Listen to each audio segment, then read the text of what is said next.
welcome to the stream. Livestream Chinese Medicine Podcast. I'm Marie Hopkinson, Chinese herbalist, acupuncturist, and try to make Chinese medicine fun and interesting. Answer your questions. That's what I'm going to do on this stream. Welcome, welcome, welcome. So I've got a question here that's from someone on Instagram. We're going to start with that one, and we're going to move into a couple of other questions as they come into the chat. I've been super busy, like I couldn't do a stream last week. Just going to check I've got the other part of the question here. Yep, we do. Yeah, I was so busy last week I just couldn't do any streams. But I hope you're doing well, and it usually takes a little while for people to jump in here, so I thought I'd start with this one that is, yeah, I'm just looking something up for them actually for this. Okay, so this is from Ellie, and I'm going to put this on the screen here through Instagram. Now, there's two parts to this question. I've got this one, and then I realised there was another question before this that kind of would help this make sense. So she said, "Hi Marie, if I'm not eating enough, will that add cold to my interior?" And she's got a previous question about cold hands and feet or cold feet. So we'll kind of come to that answer with these together. I think it's going to we'll be able to talk about that. So the short answer to this question is yes. Like if you're not eating enough food, then you're going to be lacking substance that your body needs, and especially if you are hungry and you're starving yourself for some reason, like not eating. Now, again, this is not. I don't try to give individual advice here. That's what I was trying to do. I just want to check that the audio is working properly before we proceed any further. Because I don't want to do this and then have the audio not working loud enough. So that's always what I'm trying to do on this thing. Go to my own channel on the phone. Let me see. Just going to play an ad. So getting back to the start of the disclaimer part, right? So it's as in, this is not individual advice for you, but to answer this question generically about if someone wasn't eating enough. So how do you know you're eating enough food, right? How much is enough? How much is how much is satiating you? How much is satisfying you? How much do you need? So I think we'll probably be able to answer this in a little bit. Great, that is working. That's all I wanted to know. Can put that out of my mind now. So the other part to this question, I'm going to pop this part on the screen, was about what's the cause of ice cold feet. So let me make a new one for this one. As people jump into the stream, you're welcome to put your question in the comments, and I will get to those questions as well. Let me know where you're streaming in from. So I'll put both of these here somehow, side by side, hopefully, so that they don't cover me over too much. Hopefully people can see that.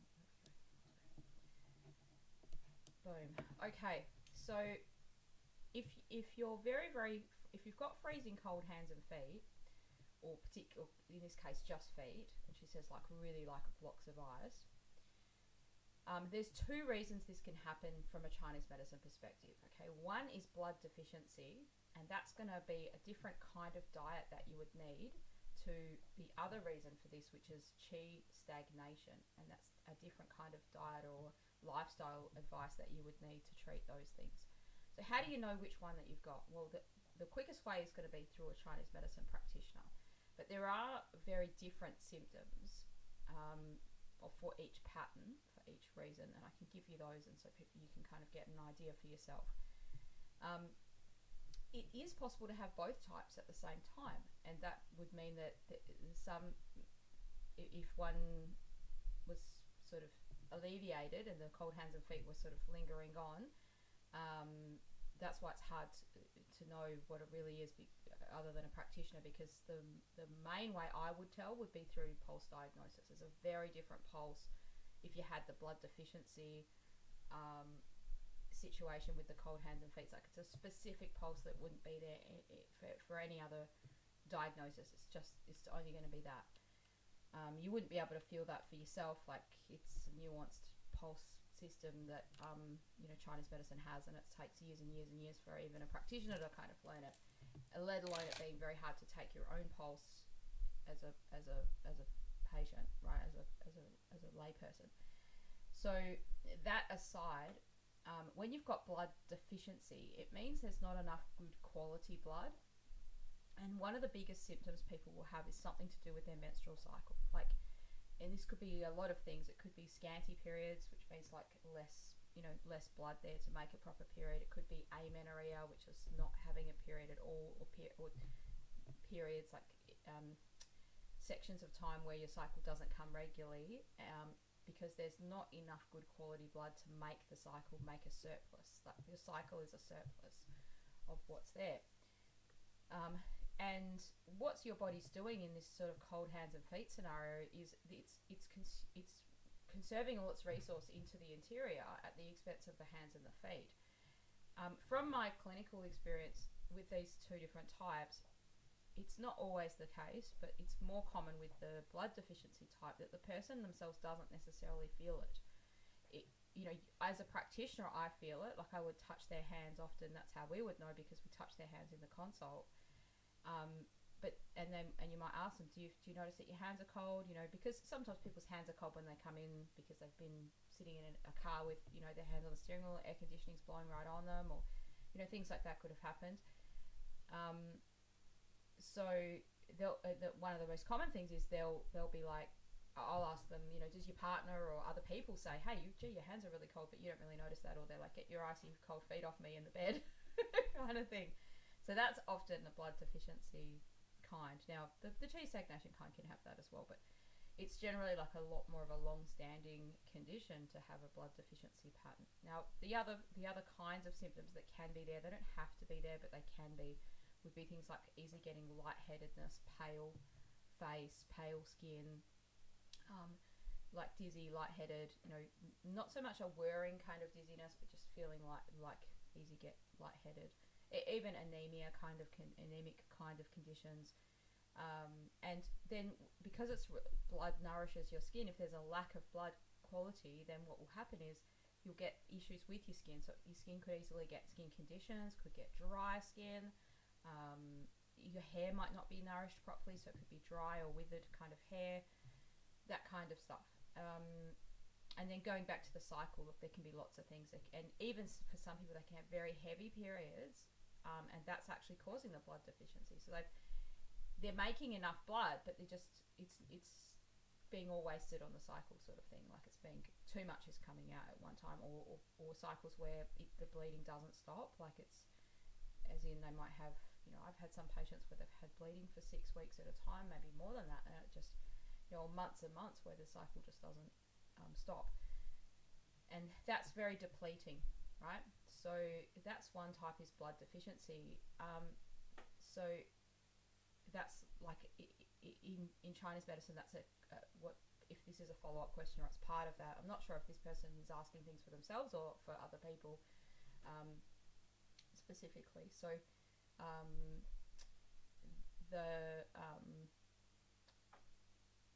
the other side of the other possibility is chi stagnation. Now, chi stagnation refers to stuck chi that's not moving. Energy should be moving and it's not moving. So a big difference here is if you've purely got chi stagnation, when you move around, you feel so much better. Like you go for a walk, you do some exercise, and you feel great. You have enough energy in the start to do that. Now, blood deficiency people, they can be really weak and need to lie down a lot, but it's not necessarily part of it. Like they can just get on with their life and function, but the more weaker you are, the more deficient you are, the less you're going to feel good from exercising and moving around. Now, what's the diet for these things, or the food sort of fixes? So I've got some videos on blood deficiency and chi stagnation. Now, the biggest thing we could try, if it's for this second part of the question here about the hi Maria, if I'm not eating enough, will that add cold to my interior? So one thing you could try for that, if you're not eating enough because your appetite's low and it's just really hard to eat food, hard to get food down, you know, you just like maybe just a tiny little bit of a appetite, and you know, just like, yeah, maybe I don't need to eat that much. I wouldn't be forcing yourself to eat super amounts of food, right? Like forcing lots of food down for no reason. But one of the foods that can help a lot with this is actually just fresh ginger. So the ginger you buy from the supermarket is the same ginger that we use in Chinese medicine. There's really only like that one, unless you've got some weird species or something, but the general fresh ginger, it's such a great food to have. And you just cut like 5 slices of it and make a tea out of it and drink that tea before you eat your meal. Or you could add ginger into the foods you're eating. And that would help either way, if it's qi stagnation or blood deficiency, to warm the stomach. So it's going to help warm the interior. Hello, Radiant Fanatic. Welcome to the stream. Feel free to ask questions as well. I'm going to be finished with this question really soon. Yeah, so you want to warm the interior with that ginger, and then what that's going to do is it's going to relax the stomach. Now, for some people, if they've got a cold pattern, cold contracts, right? So like, you know, if it's cold, you contract, you tighten, everything tightens. And as soon as your stomach contracts, you literally don't feel like putting any more food in there, because it's like full. don't. Now, I'm not saying eat meat for no reason, right? Like, but I have seen some people that are getting thinner and thinner and thinner, and they really struggle to put on muscle mass or weight, you know, to maintain a healthy weight. So the ginger can kind of help with that. And then highly densely nutrient foods is what you need for the blood deficiency. So the bone broth is the best one. If you're a vegan or a vegetarian, that's sometimes the cause of this in Chinese medicine. If you're able to eat eggs, definitely you want eggs. Like, they're really, really highly nutrient. It's good for tonifying both blood and yin. Eggs, really good. And then on top of that, all your kind of meat sources. Now, the other foods that you can use is blackberries, blueberries, raspberries, all of the berries that are red or black or bluey, like my shirt, purple coloured, that sort of stuff. And then some nutrient denser, you know, foods that are like your what's it called? All your root vegetables except for a potato, so sweet potato, or I think they call them something else in the US, but anyway, we call them sweet potatoes here. They're like a reddish sort of looking potato. They're okay. Small amounts of those. So if you're not overweight and you don't mind to eat a bit of carbs, those types of orangey, anything that's grown underground nourishes the stomach and the spleen, particularly that spleen. And that's the center of what's going to make the nutrient. In Chinese medicine, they refer to the spleen and stomach as the center, right? So that's on one hand. Now, if it's qi stagnation, some people feel very much better with qi stagnation eating less, eating lighter meals, because you can easily get bogged down with too much stuff, right? Now, both of these things shouldn't be eating a lot of sugary foods or, you know, packet foods and all that. Like, no, that's hopefully no one's eating those things anymore. But you know, unless it's sort of occasionally or sort of, you know, a treat or something, if you have to, I guess. But the pungent flavors, the family of pungent flavors, let's introduce you to those things if you've got qi stagnation. So what is that?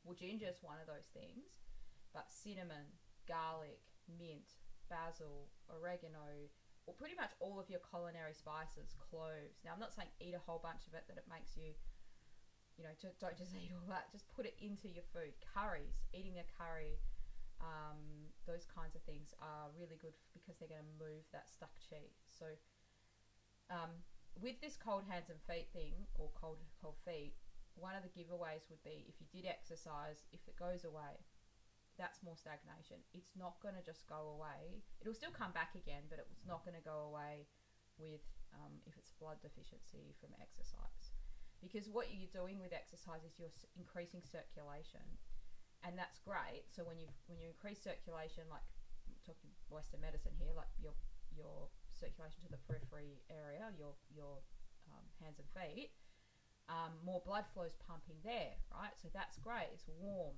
Blood is warm. It's going to warm all that area. But if the cause is not chi stagnation, if it's blood deficiency, oh good, YouTube notified you. I'm just reading the comments there. If the cause is blood deficiency, it doesn't really matter if you push more chi there, because the chi, which is, that's what I mean by like you're moving around, you do the exercise, the blood that's going to go there is still not good quality blood, so it's, you know, not nourishing it. It's not enough. Yeah, there's a very specific Chinese herbal medicine formula that's used for this. Acupuncture would be used to either move chi or to tonify blood. Yep. And so this is definitely something Chinese medicine practitioners can treat. I've seen several patients with extreme colds in hands and feet that that was their main complaint. Even one patient that came to see me, that was her complaint, because as in her the main thing that she wanted to seek treatment for, because it was just so ongoing and had never had, nothing could resolve it. There's no explanation for it in Western medicine, and that's one of the things I love about Chinese medicine, because we do treat, not treat, but we can understand things in a way that there aren't any other ways of understanding it in Western medicine, and that can provide a lot of answers for people, I guess. All right, we've got a question here from Radiant Fanatic, and welcome, and welcome back, Elizabeth. Good to see you again here. Let me put this on the screen. How do I do that? I've lost my page.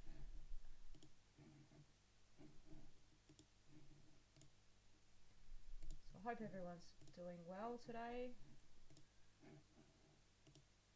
Living the dream of wherever you are in the world of life.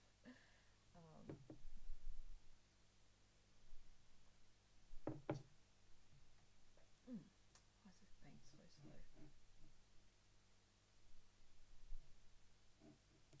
Oh, because I opened the wrong place. That's why it's very slow.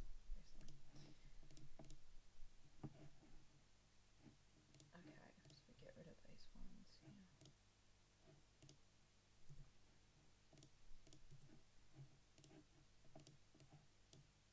Alright, so question is, what is the TCM way of dealing with a possible deficiency in the liver's function? If we suspect we have fatty liver due to too much sugar, should we completely avoid cold water? So I can only speak to this from a Chinese medicine perspective, right? So there's some things where, okay, you might have a Western medicine test result, like you've got, or you suspect, let's say you suspect you've got fatty liver, and you don't even know if you do. Well, you've got to go and have the test, the Western medicine test, to find that out. Go and have your liver tested, which is through a blood test usually, I think. I don't think they do any other invasive tests usually to sort of give you that diagnosis, right? Because I can't really, Chinese medicine doesn't have an inclusion of that as part of its patterns, right? Now, when we say we're going to treat the liver, and this is something you see a lot, like, you know, or patients come in, and that's actually one of the reasons why I started this channel, because, you know, I would see even my students say this, or for me, I would say something to a patient like, oh, you've got kidney deficiency, and then they're like, oh my God, are my kidneys okay? Like, I'm going to die, like my kidney, or not, you know, maybe not that drastic, but, you know, because we use these terms, and really actually in Chinese medicine, maybe we should be using the terminology of the 5 elements rather than the organs, because when we say the liver, it means so many more things. Now, I'm going to answer your question. I won't just babble on with random things, but it could. What we do to the liver, it could improve your liver function test result.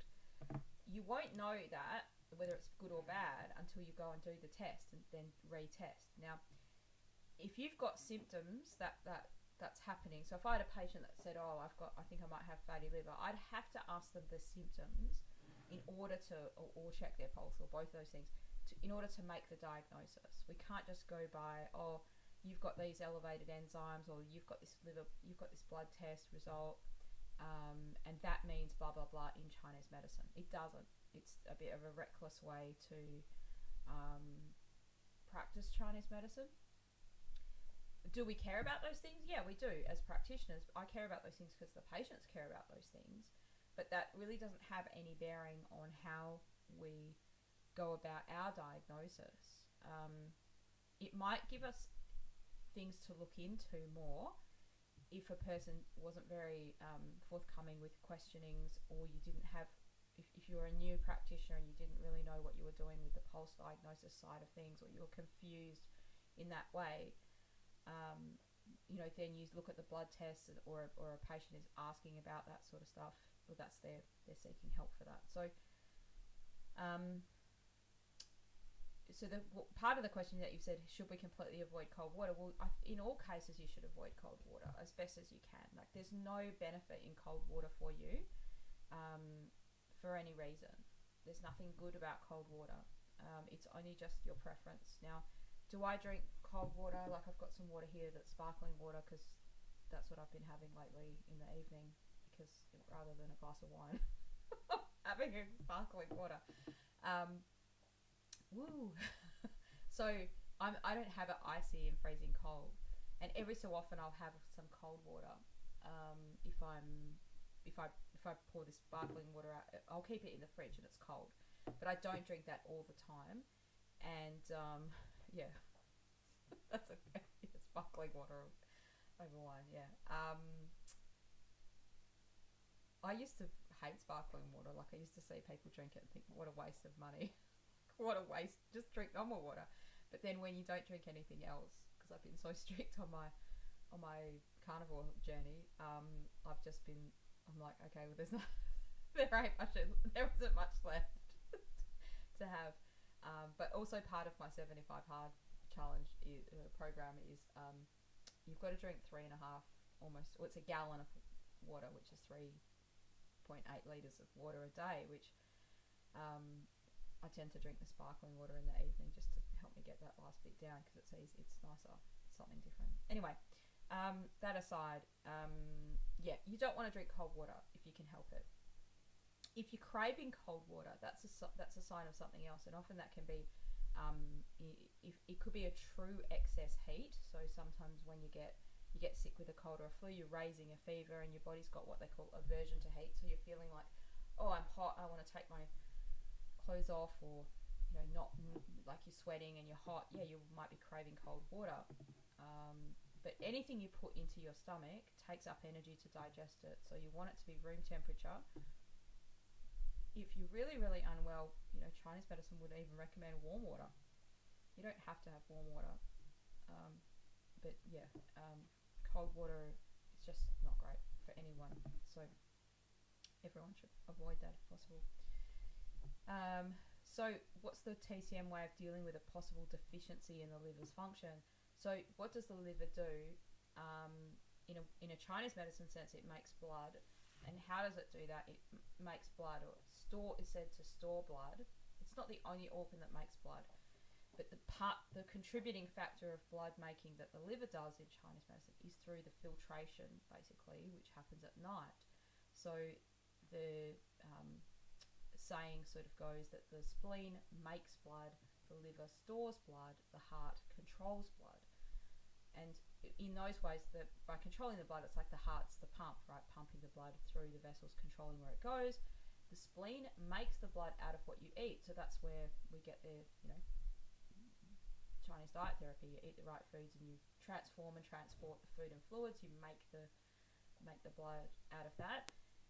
And then when you're sleeping, and this is the really big relationship between sleep and blood deficiency, is when you're sleeping, your liver is making that blood. So it's got that job to do. Now, you could see a relationship between, say, a fatty liver disease or cirrhosis of the liver, or any of these like actual liver function issues, because either whatever you're doing to your body is overwhelming it, it's overtaxing it. That's not good for any of the organs, but like the liver suffers, from filtering, for some people drugs, even herbs and toxic things that have to be filtered out. So sometimes that's the quantity of things that you're taking. I mean, alcohol's up there with the with the causes, and sugar as well. All these things that we have. So yeah, how would we treat that? We would do things to tonify blood. So going back to just what I started this stream with, talking about the cold hands and feet and the blood deficiency, it's that kind of treatment if it was blood deficiency. So there'd have to be symptoms of that there. The other thing the liver does is it moves qi, or it's responsible for the free flow, the movement of qi.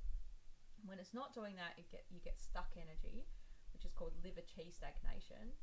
And then what can happen is, because that energy wants to be moving and free, it gets blocked and stuck, and some people experience a lot of like heat symptoms. It's not heat from the environment, it's not like excessive heat, it's actually their own body's yang is stuck, their own qi is kind of stuck and can't move. And for some people, they get very, very angry or frustrated, right, and really, really irritable, like annoyed and things like that. Now the simple fix of that is exercise, singing and laughing. Those three things move stuck qi. They move the energy. Right. So cool. I'm glad that it was notifying you. I've only done these streams like 10 times in a row before it will bloody notify someone. That's good. All right.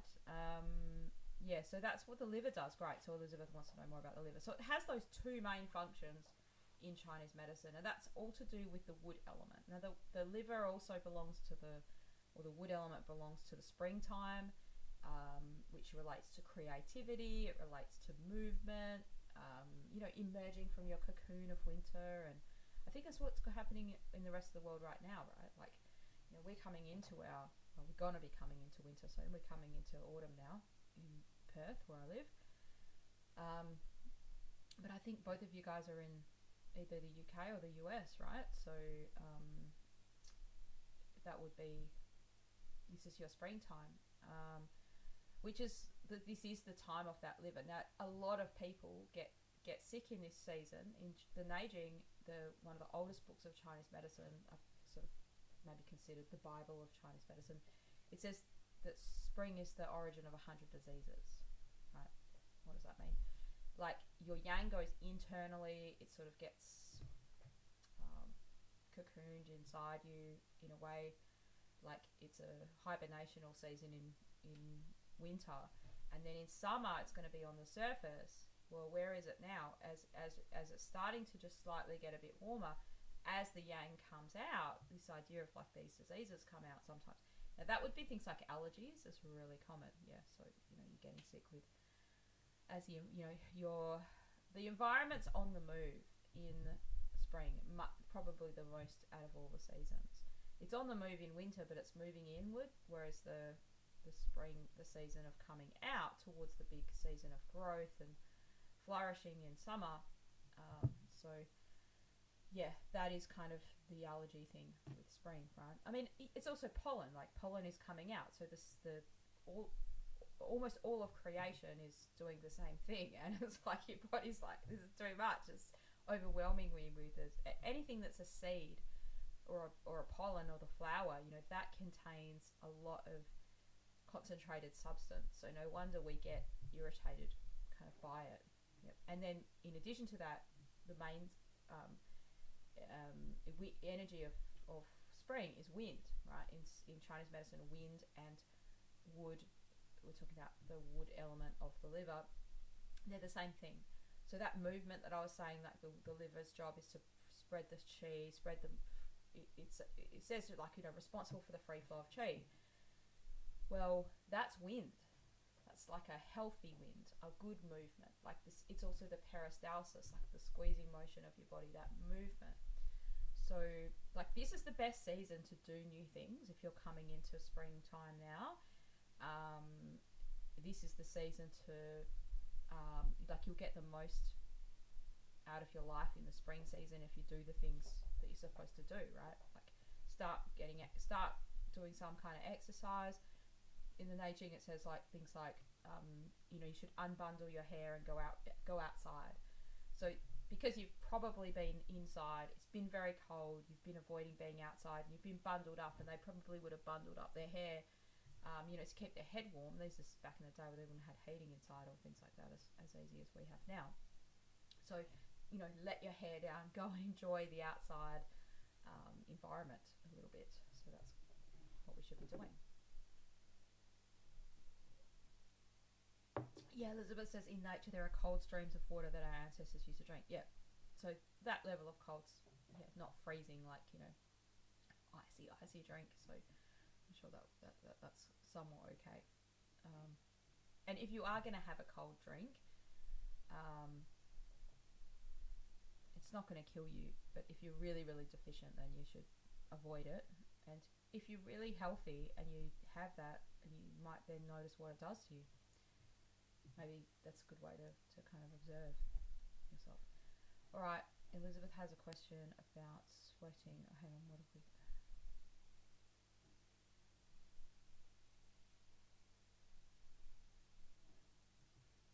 I don't know what that mineral comment is about. I think I've missed it.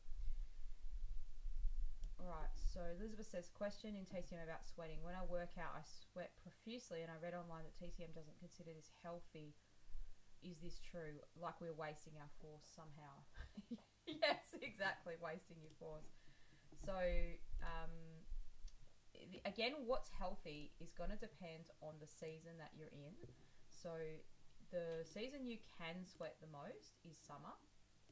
The season you should sweat the least is winter.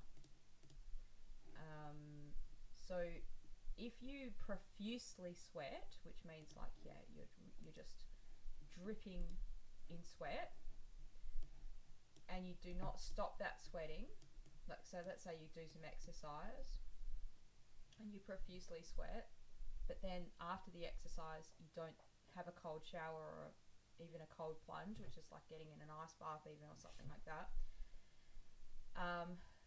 then you'll probably be depleting yourself more as the day goes on. So in Chinese medicine, they say sweat is the fluid of the heart.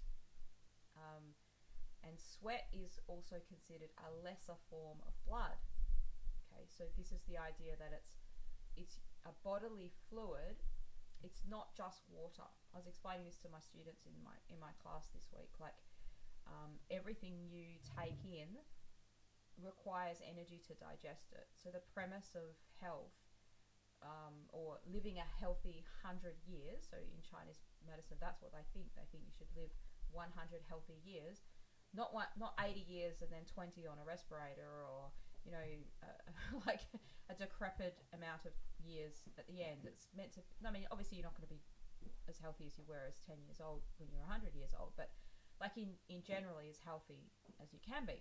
So how do we do that? Well, by conserving energy rather than wasting energy. So it's finding that balance between exactly how much you need and not wasting energy. So it's not healthy to never sweat, because or even to be a person who can't sweat. That's also not the goal, right? That's, your body needs that function of sweating. That's a really dangerous thing for people. If they can't sweat, they actually get really bad, maybe skin rashes or colds and flus, things like that. That's part of the mechanism of getting rid of colds and flus, is to be able to sweat. So in the summer you can sweat a lot. In winter you should hardly sweat at all. That's basically the rule. So if you sweat a lot in winter time, you are wasting your yang. You're wasting energy. You're consuming more life force, because actually it will take you more effort to do the sweating in winter, and you're going against what nature wants you to do. Nature wants to push the yang to the outside in summer, and it wants to take the yang, which is the warmth of your body, into the interior. And in a way, it's like shutting the doors. Think about if you have a house in a place where it's freezing cold. It's an old house. I don't know if you've ever lived in an old house where there's cracks everywhere in places. Like these days people live in modern places and you never get a draft. But if you've ever been in an old house and you're like, man, there's a draft coming under the door. Like I can feel it. You could never properly heat that house up if it's freezing because, or cool it down with the aircon in the summer even, because there's cracks everywhere or there's little gaps in places, right? And that's kind of the idea with your pores. I like the doorway for pathogens to possibly get in. So in wintertime, we don't want that. We want to close the door and keep it closed. And when you sweat, you open the door, and then it might be half open, and you go outside, and you can easily get sick with colds and flus if you sweat in winter. That's another way it will weaken you. So one is if you sweat a lot in winter, like you're in the habit of regularly sweating in winter, then you will probably you'll have more of a chance. There's more of a higher probability of getting a flu that will be a bad flu than if you didn't do that. So for me, right, like you guys have heard me talk about that 75 hard thing that I'm doing, like this exercise thing. I would not do that in winter because it requires you to sort of do a workout every day no matter what. And I'm not that hardcore, and I don't think the guy who created it expects people to do it all through the year, no matter what. And look, where I live, it's not freezing cold. We don't live in, it's never snows here or anything like that. But that is also just like not the healthiest thing for you to be really, really pushing against, like you're pushing against nature. And what's great about this advice, that the Neijing says, if you do what's right in each season, it's in this same chapter that talks about this seasonal balance, then you will suit the following season. Like you'll be ready for the following season. So if you're finding yourself unwell and you think, fuck, I don't see any season, don't feel well at all, then just have to start where you're at. And if spring is the easiest one to start with, and you start doing the things that you're supposed to be doing then, and then you'll feel, you might not suit that summer as best as you will in a year's time from now, but you definitely will feel better. You'll feel better overall as you keep doing these things. So what I'm saying is, in springtime, you get outside, you go for a walk a little bit more, you kind of do some movement, right? And get in touch with your creativity and things like that. Then summer, you want to be exercising and active as best as you can. And look, you've got to do this within the parameters for your body. So if you've got injuries, you've obviously, you're not going to go for marathon runs or like a lot of crazy exercise or anything like that. So you've just got to do what's best for you to do. But it's a very Western idea. I see this, and this used to be me when I was younger too, right? I was like, I've got to just keep up my fitness. I've got to just exercise madly. I have to go to the gym 3 times a week every week, no matter if it's winter, summer, spring, or autumn or whatever. When you're younger, you've got more yang to waste, I guess, so you don't notice the difference of it. You don't notice the detriment of it. And then if you're coming into like where we are in autumn, you don't stop doing what you're doing now, but you just, recognize that by the middle of the year, by June, it's going to be colder and you can be a bit more like you just don't want to open your pores as much to do exercise. So if you want to keep moving, you could do things like yin yoga or yoga that you're not overly exerting yourself in. So you could still keep your body active and do stretches and things like that, or even do walking, but not over. You don't want to really, really sweat. Hopefully that's answered that question enough about the sweating.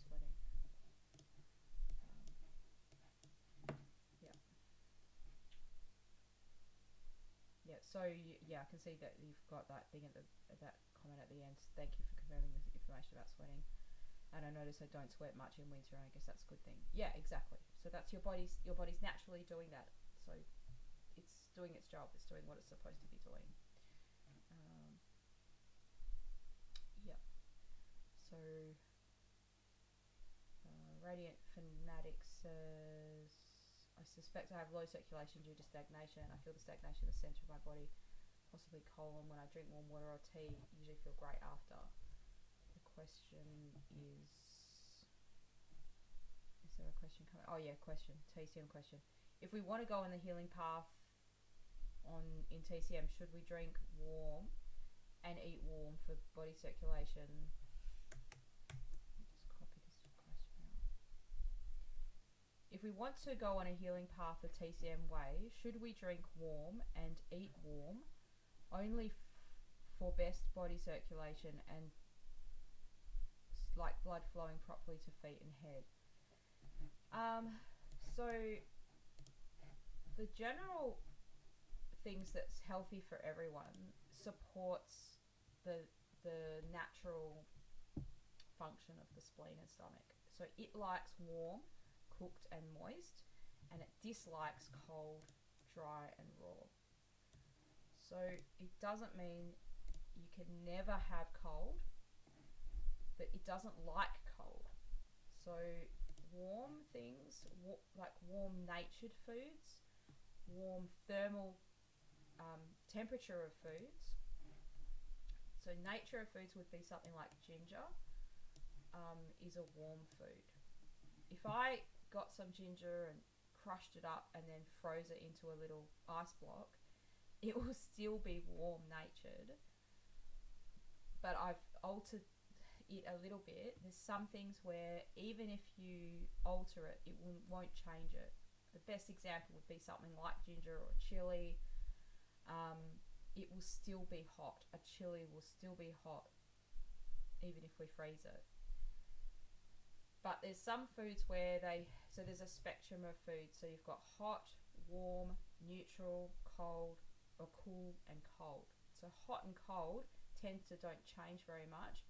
Cool and warm can sort of change a little bit, or neutral foods could be influenced by other things. So let's say when you're cooking things, this is why a curry is a good idea in a way, because you don't need to eat you can't eat pungent herbs as the meal. Like, that's not the whole food, but that tiny little, like a teaspoon of cinnamon really flavors the food. So it's going to increase that. So let's say you're doing it on a piece of meat. I used to make these slow cooked meats where I'll just get a big steak, a big not steak, a piece of meat, a big whatever, like especially the cuts that are maybe chewy, you just put them in the slow cooker, and then I'll just get all random herbs.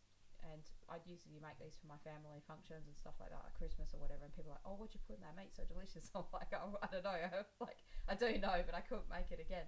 So I just go through my spices cupboard and I mix all these spices together and put them in a grinder and make my own mixture. So it'll be things like, a little bit of cloves, cinnamon, that, maybe some Indian spices and things like that, garam masala even sometimes I would use, and all kinds of stuff like coriander seeds and, everything almost, like a bit of salt, pepper, bay leaves, and just mix it all together and then coat the meat and then put it in the slow cooker. I mean, cayenne pepper is a good example. If you use a little bit of that, the whole meat would be spicy, would be really hot.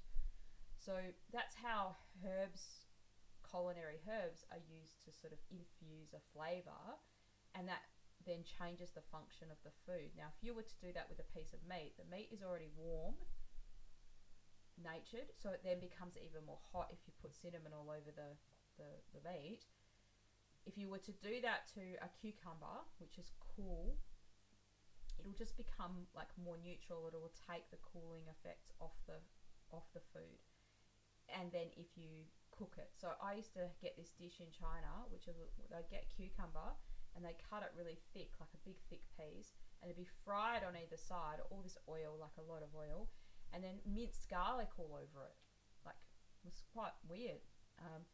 And it basically takes a food that's cold or cool natured, like the cucumber, and turns it into something even slightly warm, if not neutral. So when we study Chinese diet therapy, the study of dietetics in Chinese medicine, that is thinking about foods as in their natures. So foods have a thermal nature. Like I said, they're hot, warm, neutral, cool, cold. But then there's also cooking methods that we have that then can change the nature of the foods. So we can kind of interrupt or disrupt things in a good way like that. So in general, your body likes warm, it dislikes cold. So to answer this, hopefully that's answering this question, right? So and I generally advise my patients like this: the sicker you are and the more keen you are to get better, the stricter you want to be with this. And do it for a season, like do it for 2 weeks, 3 weeks even. And then if you feel better, like you'll know about it. So I've had some patients that have eaten a pretty healthy diet, like as in nothing packet foods, nothing too dampening, nothing too crazy like that. But they've had a lot of salads and they've had lots of bloating, and they just probably feel a bit, because society says don't have meat all the time, and they're like, oh, I've got to have chicken a few times a week, so they will have that, but they just have a lot of salad in their diet because they're trying to get in these healthy green vegetables all the time. So I just tell them, look, have everything cooked. It's going to sound really weird, but whatever you have, cook it. So if you have to eat those salad things, just quickly blanch them. Like I've seen in China them blanch, which is like you get a bubbling pot of hot water and you get that food and you dip it in and take it out. Like it's a really quick method of cooking, blanching. And that's usually used for spinach, and they've done it to lettuce. I've seen that done to lettuce. Like in Australia, I've never seen a lettuce ever cooked. It's not a vegetable we would cook. It's very interesting to me about these different cultural things. Like, I don't know if you realise this, because I think you guys are in the US, correct me if I'm wrong, but in Australia, we don't ever really have pumpkin as a sweet food. Whereas in the US, I heard that it's only a sweet food. I might be wrong too, like as in you only have it as pumpkin pie and things like that. Whereas in Australia, pumpkin is a food we roast it, we cut it up, and people coat it in oil or butter and put it in the oven and roast pumpkin. You have it savoury. It's a savoury food.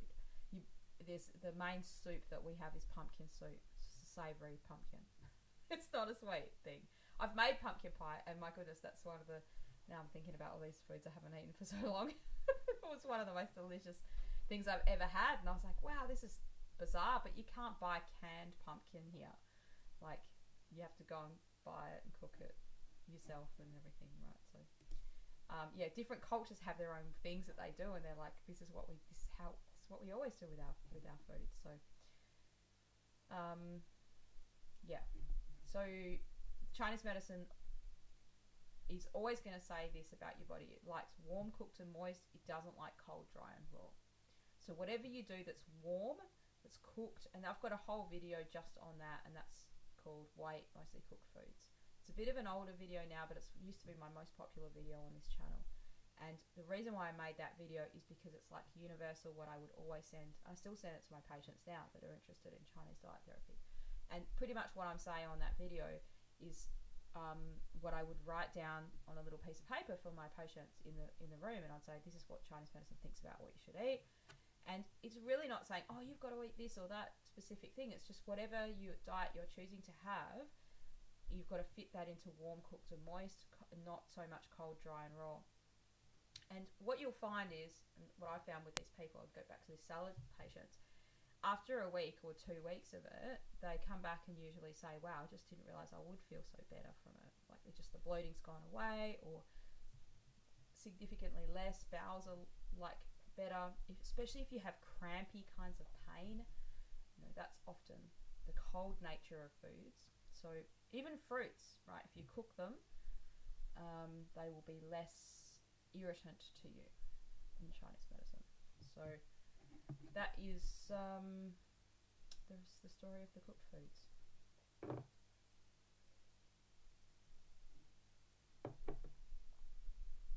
All right. So yes, to go on the healing path, you want to try to do that. And the other side of the thing is in the seasons, right? So in winter, definitely warm, cooked, and moist. In summer, I wouldn't say dry is ever great, but you could have a little bit of raw and you could have a bit of cold. Your body can tolerate a bit of that. If it can ever tolerate a smoothie or a juicy thing, a juice drink, it would be in summer. It's not going to like that in winter. Awesome. I'm just looking for the question. Yep. Yeah. So yeah, Radiant Fanatic. So I have a hard time consuming cayenne pepper. Yeah, so do I. Like, it's yeah. I just remember that because I accidentally put too much on the meat, and then everyone at the Christmas was like, this meat's really great, but then they were like, wow, it's really spicy. Why'd you make it so spicy? Okay, so I used to Gradient Fanatic. I used to eat so much kale, spinach salads, and it really messed me up. I see why carnivore is so popular now because people avoid these grains and feel better. Yeah, look, I think it's you've got to. Sometimes people have to swing the pendulum a different way for themselves, and then they can come back to the balance, what's going to work for them. And I honestly don't know why. Like, I mean, fad diets happen, but you know, unless the kale industry got together and said, right, we're going to make people eat this thing. But I remember a Chinese medicine practitioner that I know saying to me once, which seemed absurd to me because I'd never heard that. This was at the height of the kale frenzy. Like, people were just really into it. Man, you got to just get that kale. And I remember people making kale chips, and you know, like you're deep frying kale, and you're putting it in smoothies and just having so much of it. And yeah, he said to me, he said, you know, if you don't cook kale, if you have it raw, it's really poisonous. And I was like, what? And I'm just like, everyone I knew at that time was just eating it, yeah. And so it's one of the most toxic plants. Yeah, if you follow the carnivore people, it's like, you know, I mean, every plant's toxic, but kale is really, really harsh. And one of the ways you'll know something's harsh for you is if you have to go to the toilet, like you're running to the toilet. And often people on these diets, they think, oh, that's good, it's cleaning me out. Like, I'm feeling, you know, I'm purging myself out in a good way. And it's actually not good for you to purge yourself out like that. Again, think about everything we were talking about sweating before being of detriment to you. Everything that happens, a body fluid coming out of you, if there's any sort of warmness associated with that, which means yes, there is, because sweat is a warm thing, your bowels, you know, your poops are a warm thing, your urine, you're losing yang from your body every time. And okay, I'm not saying keep everything in, keep all your body fluids inside you, but you don't want to be doing that wastefully for no reason. What I'm saying is sweating. And sometimes this happens, people eat way too much food, and then they've got to over-exercise to combat for that because they've put on weight, and they're like, now I've got to do this. So once you come into that balance, and you're not, right, you know, it's not a healthy habit for some people to exercise to their detriment because they love to eat so much food. Like, that's just, I mean, you might enjoy your life like that, but you're not going to live 100 healthy years like that. Yeah. Yeah, so yeah, Radiant Fanatics. So they always watch Chinese cooking shows, and they always blanch their grains before using them. Yeah, and that remove oxalates, plant toxins. Yeah, it does that, and it's also just it's culture to have lots of everything warm, and cooked. Wow, the only pumpkin you can find in your supermarket is canned. Well, it has to come from somewhere. They have to grow the pumpkins from somewhere. But the pumpkins you have in America, right, are these weird pumpkins that we don't have. We do have them here because of Halloween. It's come here. But when I was younger, there was no Halloween, and I went and did the Halloween thing with my nephews and my niece this year just gone, and the previous year, and it's gone crazy now in Australia. It's a thing, whereas 5 years ago from now, even, there was hardly any Halloween stuff. It just wasn't a thing. So they get these American pumpkins in, which just look weird, so people can make these jack-o'-lanterns. But the pumpkins we have here are not. It's not that pumpkin. It's a different looking pumpkin. It's not as bright orange. It's kind of like more a creamier looking color. It's not a butternut pumpkin. Even a grayish kind of color on the outside. So I don't know if maybe in America they just don't grow. Maybe they do just have different kinds of pumpkins there only. Yeah. Yeah. Okay. So is sprouted sourdough considered too dry? Out of all the breads, sourdough's one of the best breads, and sprouted would be even better than the sourdough. So the question is like, do you have to have bread, right? And I think it's okay every so often.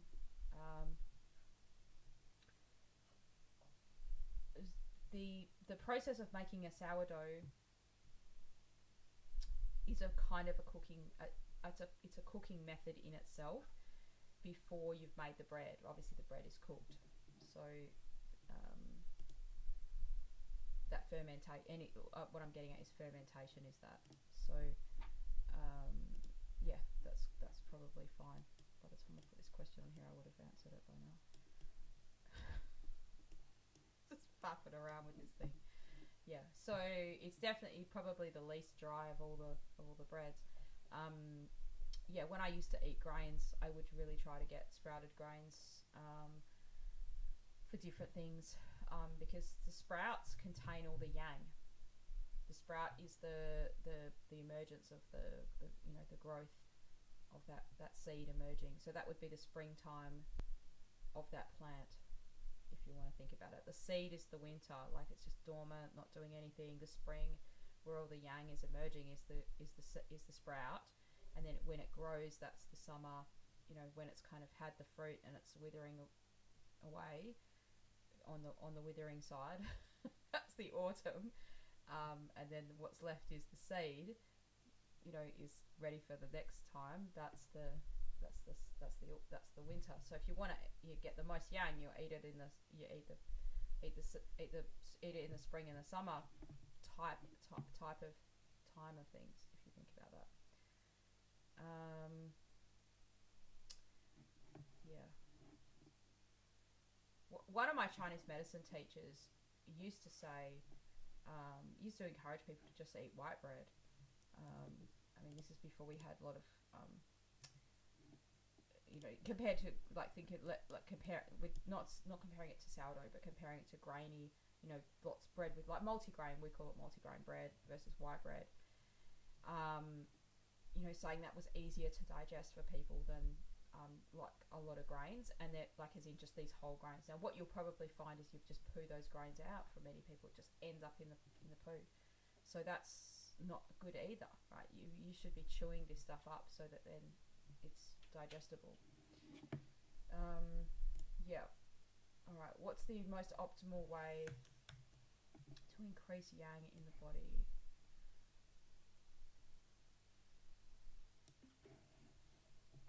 Just grab this question and put it on here.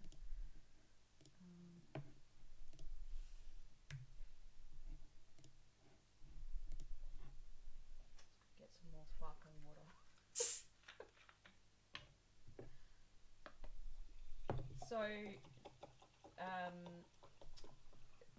So to live 100 healthy years, the first thing you want to do is stop doing anything that's wasting the yang, right? Before you start thinking about what do I need to put in.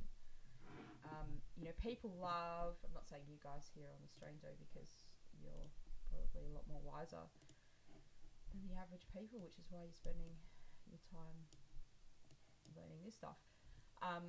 People, and also it's a sales thing, right? Like I could probably get on here and I could make more videos just saying, oh, use this deer penis and you'll get a bigger, stronger, whatever. Like use this herb and this will make your dreams come true or something. And some people do that. Like they kind of focus on sort of one thing. This is gonna treat this, or this is gonna optimize this, or whatever.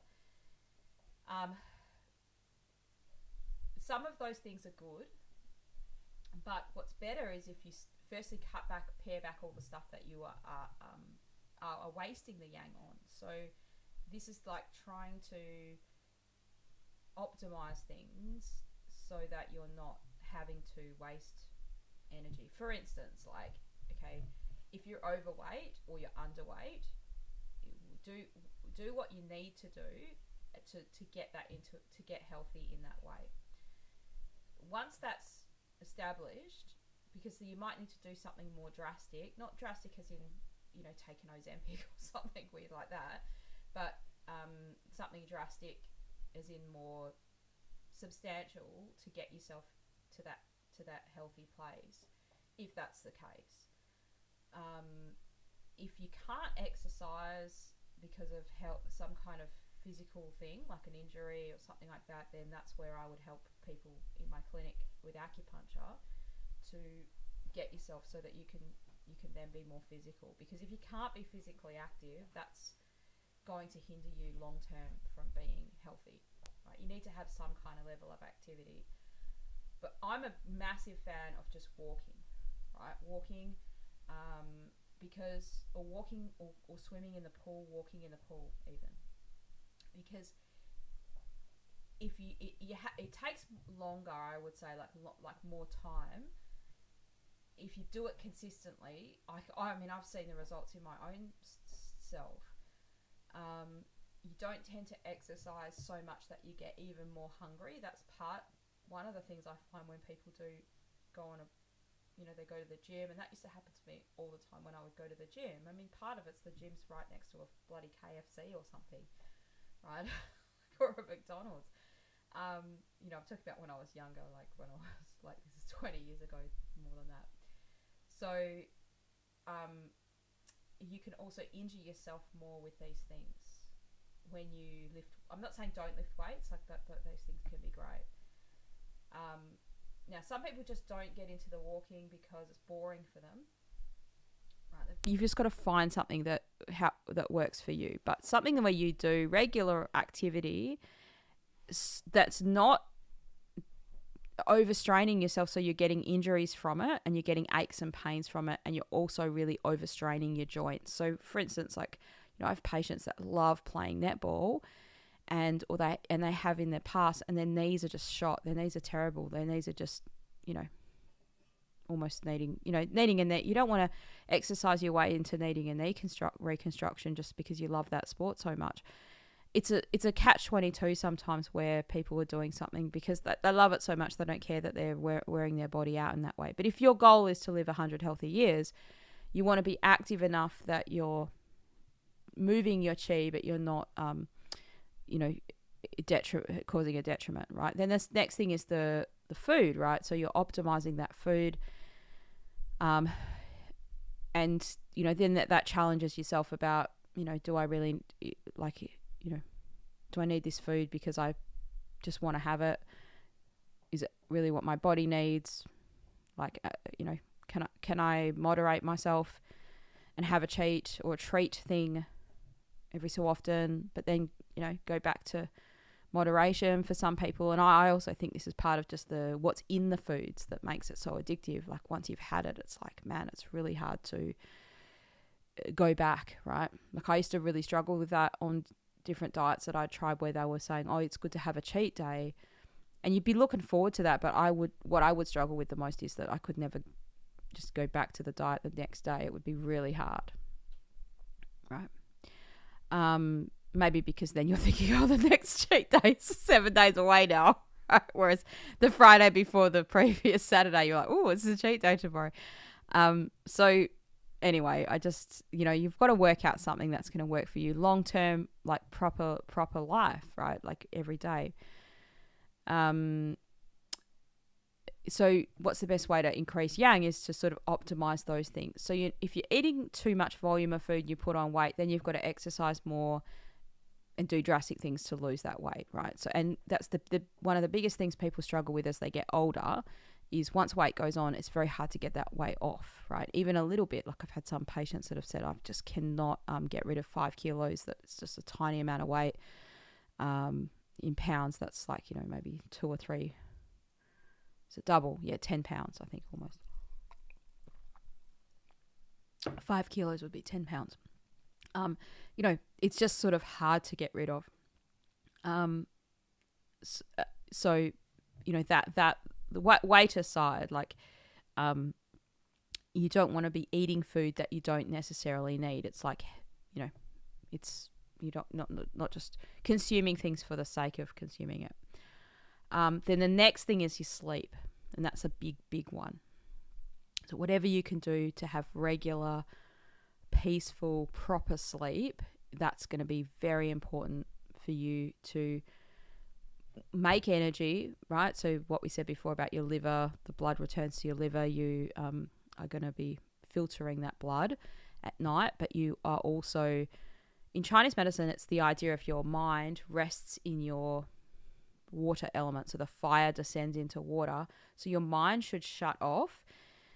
And that brings me to the next part of this, which we suffer with in our modern society, is your mind just doesn't shut off. Like your mind just keeps going and going. And that's a type of taxation. So yeah, it's an older word that Chinese medicine uses, taxation, but it makes a lot of sense because it's like you've taxed your body, you've overworked your body. So you can overwork your body physically.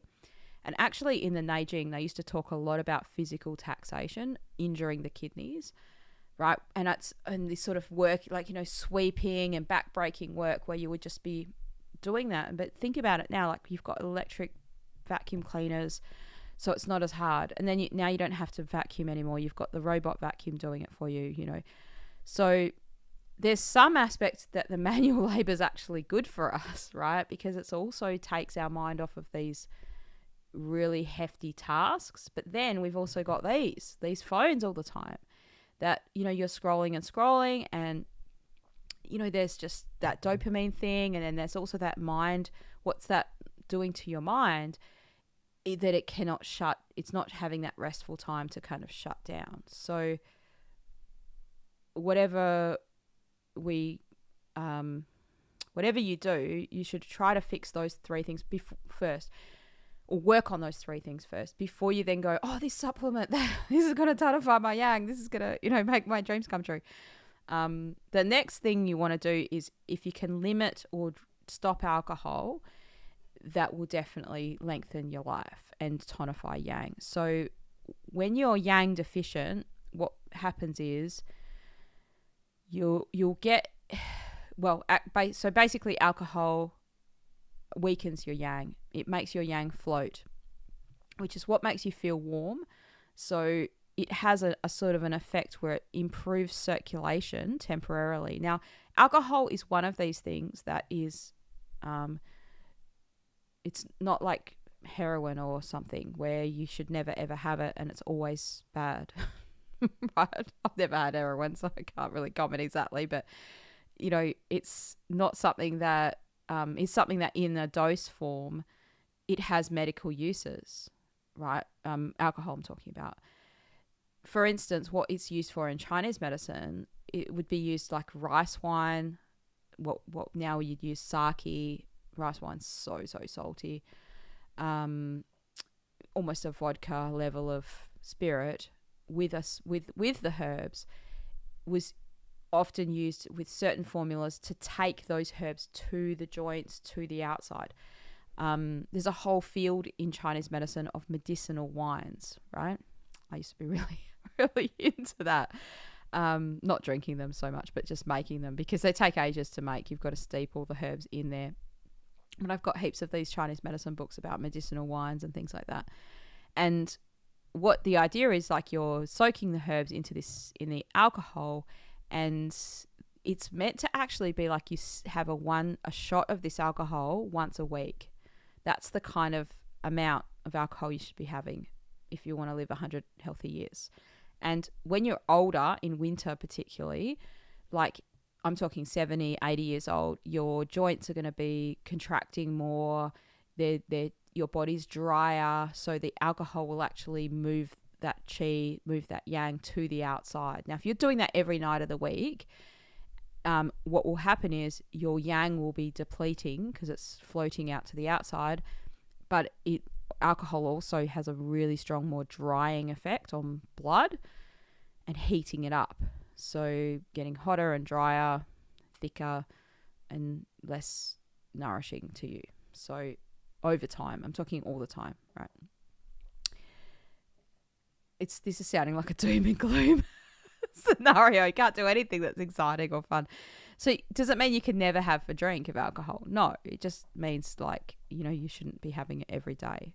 And look, a lot of people drink in their younger years, and then when they get to their 40s and or something, they usually just go, right, I'm just, some of my patients are just like, yeah, I'm not going to do this anymore. They're just kind of, I'd rather not have this as part of my life. So you don't have to have alcohol as it's not like there's a medicinal benefit to it just by itself. And if I had a patient who didn't want to have any alcohol, I wouldn't make them have it as part of the herbs. But there is use of it in herbal medicine is what I'm saying. Like, it does have a use. But in our society, it's just tending to be overused, right? So also alcohol, most people drink it, unless they're an alcoholic, I guess, they drink it at the night. They don't drink it in the day. So it's going to disrupt your sleep. You're not going to have a sounder sleep if you're drinking a lot all the time. So what you want to do to promote longevity and to kind of tonify, increase the yang, is your digestion, your sleep. The next area you can work on is your breathing. I can't remember what I said before, but the warm, cooked and moist food is about the digestion. So that's going to protect the earth element, make it easy for that to work, right? So you're taking out any extra things that you're not supposed to be doing, right? We talked about sweating too much or exercising to your detriment, right? So you're just doing that moderately. You're not doing no exercise.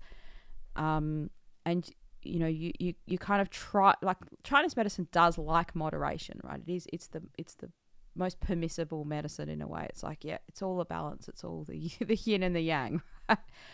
So you've got that comment there about the tinctures, right? So tinctures are a little bit different to medicinal wines because there's really like a small amount. It's the same way it's made, but it's like, yeah, you're just having a small amount. There is a bit of alcohol in there when you take it, but it's not very much. Yeah, they're not designed to be put you over the limit or anything like that with the alcohol. But what happens is certain substances will be extracted out of the plant. Alkaloids will be extracted out of the plant in an alcohol solution versus a water-based solution. It's one of the things that Chinese medicine doesn't really have much use in. There's all the medicinal wines that are used.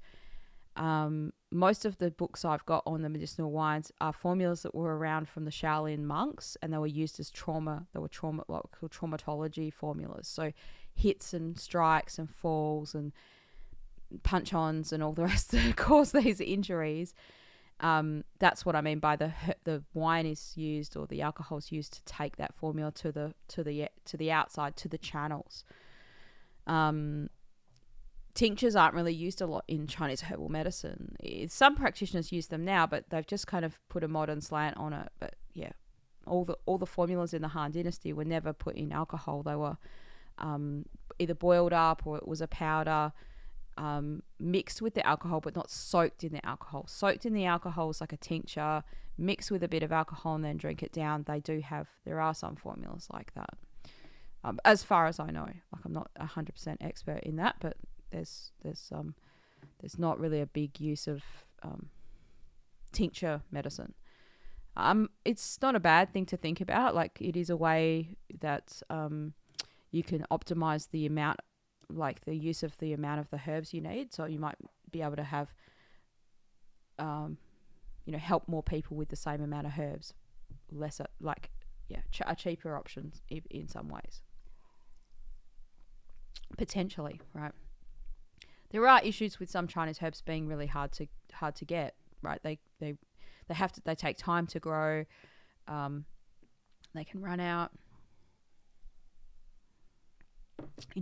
As they get popular, certain populations are depleted, that kind of stuff. All right. Good questions here in the chat. What else have we got here? Oh, thank you. So you say, I love the concept, the way you explained it. We should truly focus on removing the stress causes rather than, what to add. Yeah, that's a great way of thinking if you can try to just remember that. Like, what should I take out rather than what do I need to add in? I think it's also just the wiring of our brains, right? Like, we're wired, and we're also like, it's preyed, that wiring is preyed upon by people selling you things, which, you know, there's nothing wrong with selling things. I sell things all the time. Love a good sell.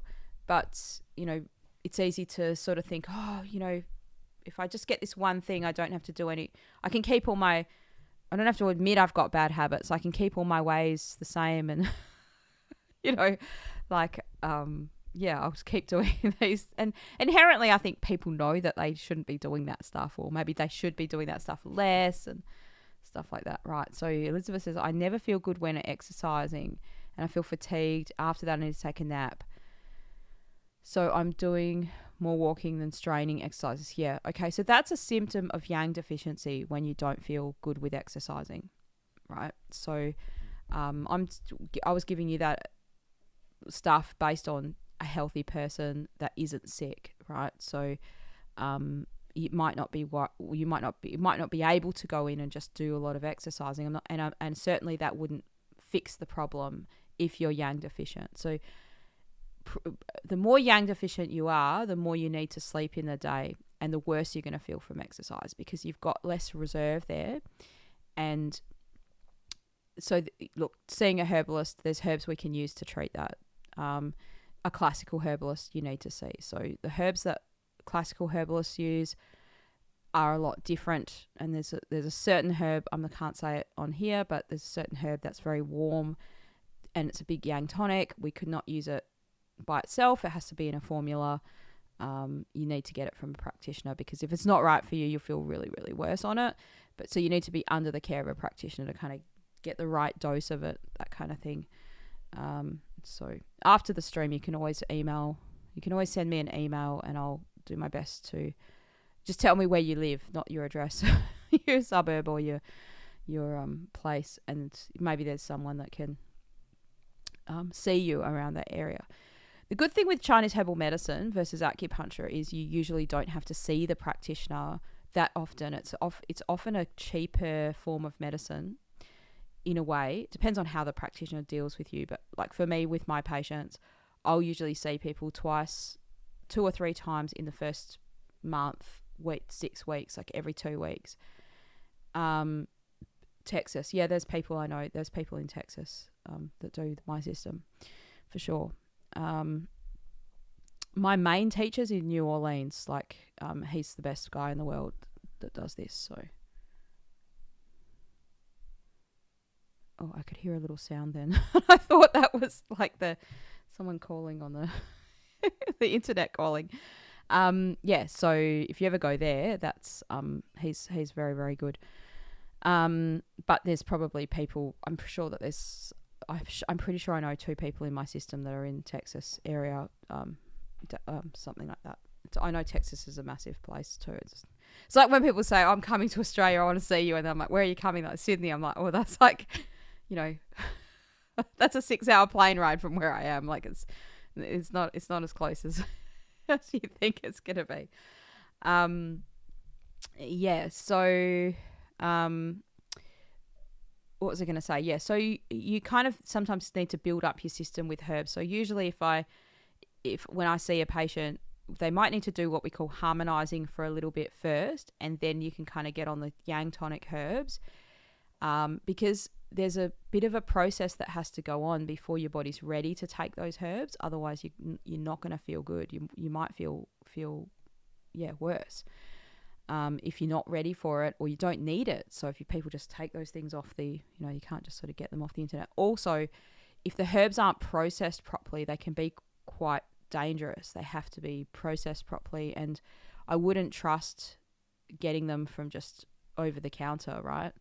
As in, who knows what's happening there. And in addition to that, most of the formulas of these yang tonics are not they're not available as a pre-made formula, because they're just not very well known by traditional Chinese medicine. They're mostly formulas that are used by classical Chinese medicine practitioners. And to make sure that the dose is strong enough, is high enough, you've got to see a practitioner. Otherwise, Anyway, so I try to make the information on this channel as freely available as possible. I don't like to say, you can now, I've got the secret, but I can't tell you. I hate people that do that. But I'm also very concerned sometimes that people will do things by themselves, and it can be dangerous, and there is a limit to what you can do for yourself. But having said that, if you take these yang tonic herbs and you just treat your body really like shit as well, you'll be taking a lot of herbs to get the same result as someone who makes the changes in their diet and their lifestyle. And everything will work heaps better. And eventually you won't need it, right? You won't need the herbs, hopefully. But I have seen it. It's a bit of a game changer when people are very, very tired and they just can't do much. Another part of that kind of a yang deficiency can be a thing called somnolence, which is like you just feel really flat, and sometimes it's really like a depression kind of thing where you just don't feel like you can do much. There's not much motivation, not much get up and go. Not that that's there all the time, and I'm not saying that's what's happening for you, but there's just like, because there's a lack of yang, it's a lack of drive in your body on the whole for sometimes. And also that could just be from the physical fatigue. You're like, man, if I just do any little thing, it just wipes me out. I'm way too tired. Okay, so we've got another question here, my friend. Hang on, I'm trying to read and two things at once. Here we go, I'll put them both together. My friend always gets lots of heat develop in her body and shows up in her eyes.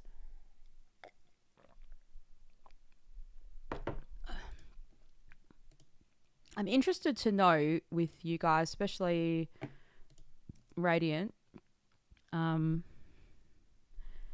you studying Chinese medicine? Like, what got you interested in this? Like, are you like, I don't know, my teacher sometimes calls people like that a hobbyist, like a Chinese medicine. It's nothing wrong with it. It's a great thing. You know, like, are you interested in studying this for helping other people in the future as well? Or are you just really curious about it? Like, yeah, it just interests me. Okay, so I'll read out the question. My friend always gets lots of heat develop in her body and it shows up in one of her eyes. And after looking up TCM to heal this, we found something called scatter the wind. Okay, I'm not sure. I've heard that phrase before, but I don't know what you exactly mean. You mean a formula? I'm just going to Google that. Do you mean it was a herbal formula that you found? Or like a treatment, a treatment protocol. Her eyes get red and her skin develops redness around the face and the body. She has sought medical advice but is now going down the natural path. Yep. So, there's lots of stuff we can do for this, acupuncture and Chinese herbs wise. And there's also there are some little things I could give you to do with this, which you can do for yourself. Some herbs things you can do. So one of the herbs we use a lot for the eyes is chrysanthemum, juhua, right? I'm going to write it in the chat here.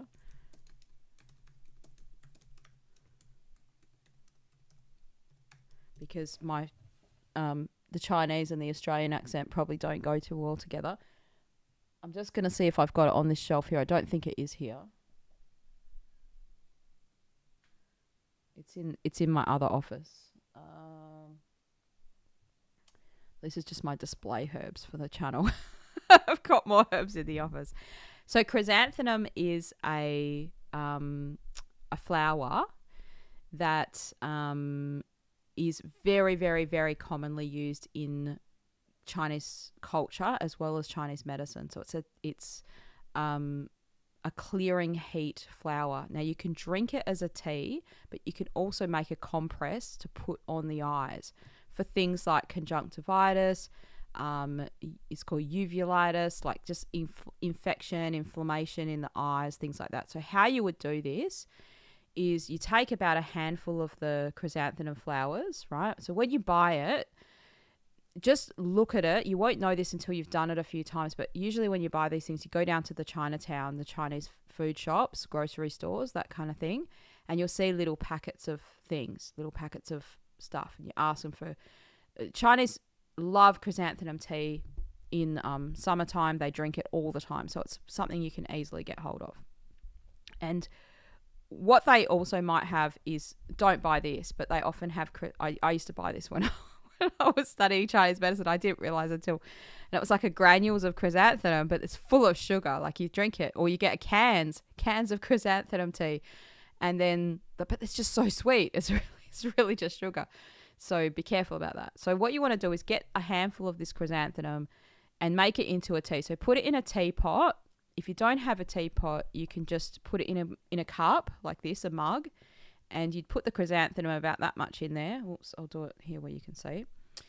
Put about that much of, put some chrysanthemum in the bottom, and then just fill it up with water and put a lid on something, a plate over it, so it steeps it.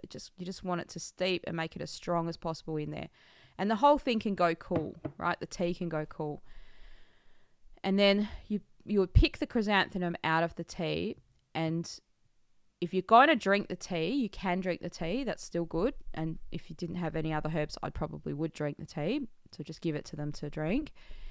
And then you take that and you squeeze out all the juice of the flowers, and then you just put that maybe in between a very thin piece of cloth or paper towel, and you place that on the eyes.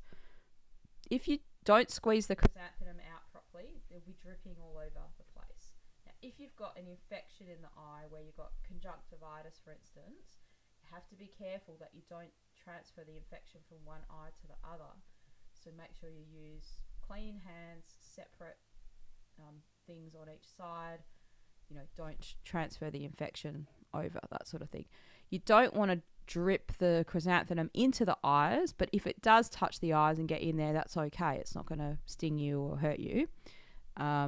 So that is one thing that's a great herbal tea, herbal remedy that you can use, a one herb wonder about it.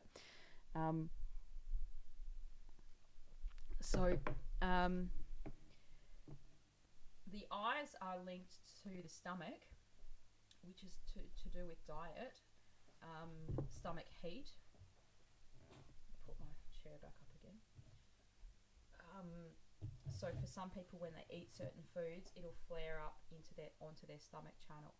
So if you go on your face, right below your pupils, so you have to sort of look straight ahead. I'll try and do this with the microphone. Yeah. And if you look straight ahead and where your pupils are, and you come down, you've got a little bone here. Here. It's hard for me to do this without. I can do it without if I don't look. I can feel where the spot is, but if I look, it looks weird. So right there, that's called stomach 3, that point. Now there's a bone here, and it's just under the bone, so you could press on that point. It's quite far from the eye, but that channel goes right up into under the eye, right? You've actually got a lot of channels all around the eyes. So you've got points here at the side, the gallbladder 1. So you can press points around, but you could also press points on the channels much farther down. Just reading the rest of this question. I'm not sure what you mean by scatter the wind, so maybe I'll just see if there's an answer here. Was the scatter the wind a formula that you found, or was it was a herbal formula? Was it referring to that? I have seen that.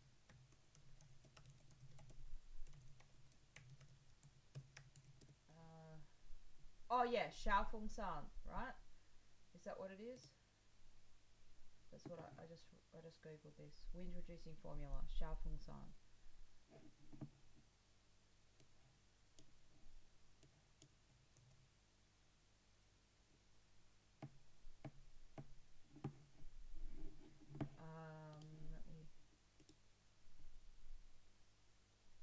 Oh no, so it wasn't that formula. So I'm not suggesting that formula, by the way. I just googled it.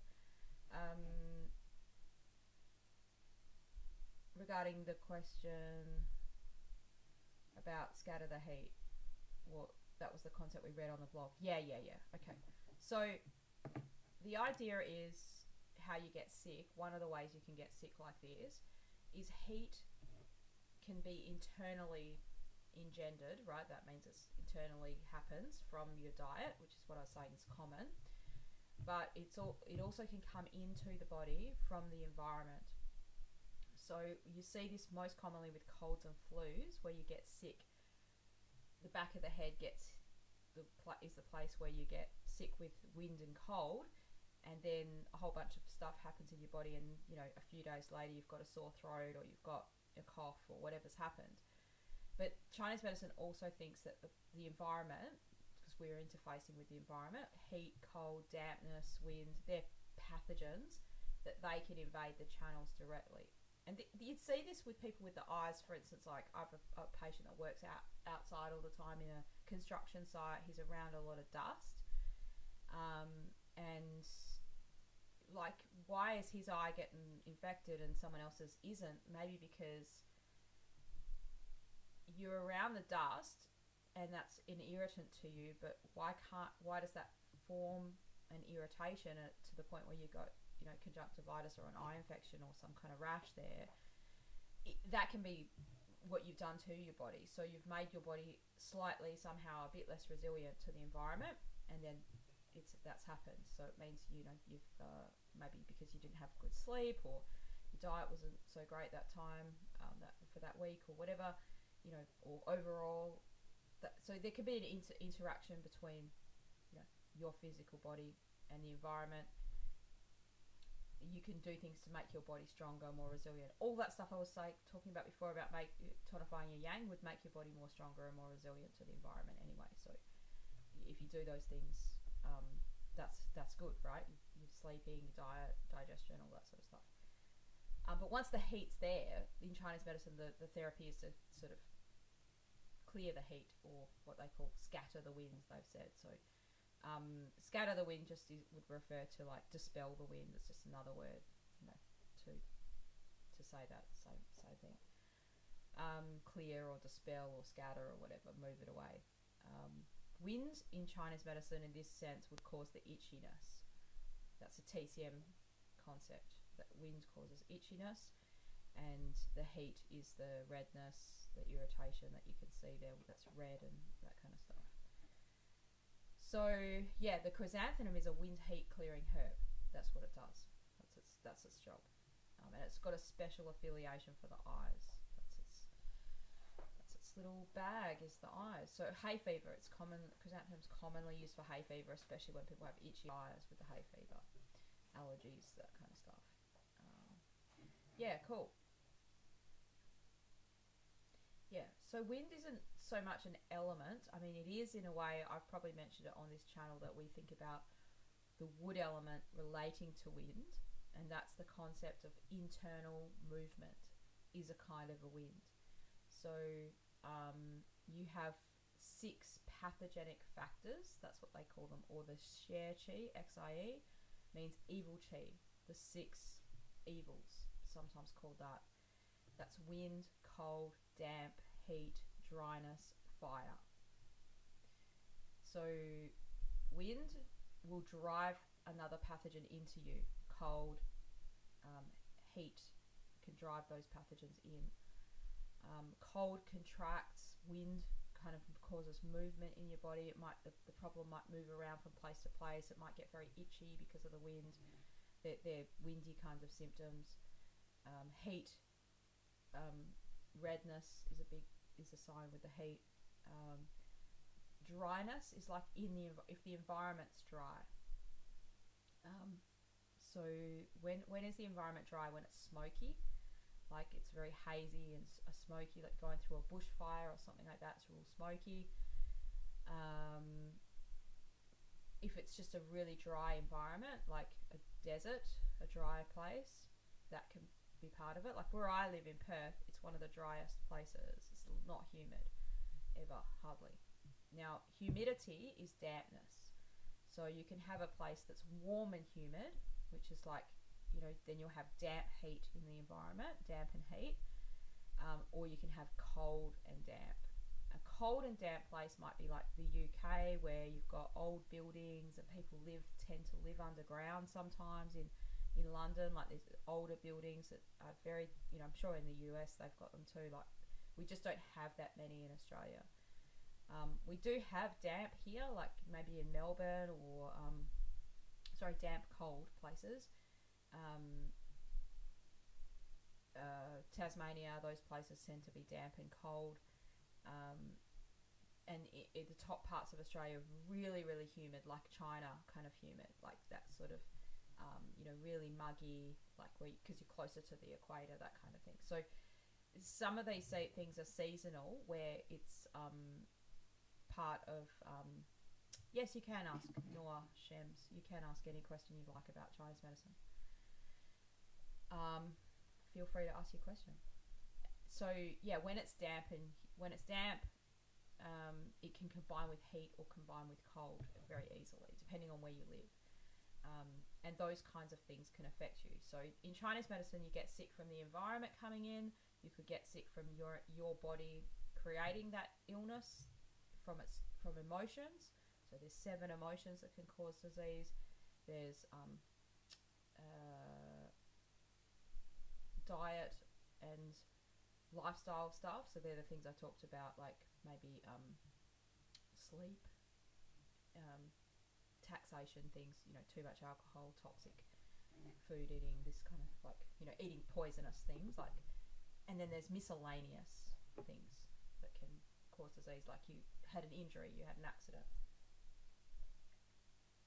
Anyway, cool. Okay, Noah Shems wants to ask, is the tongue a sign of our health?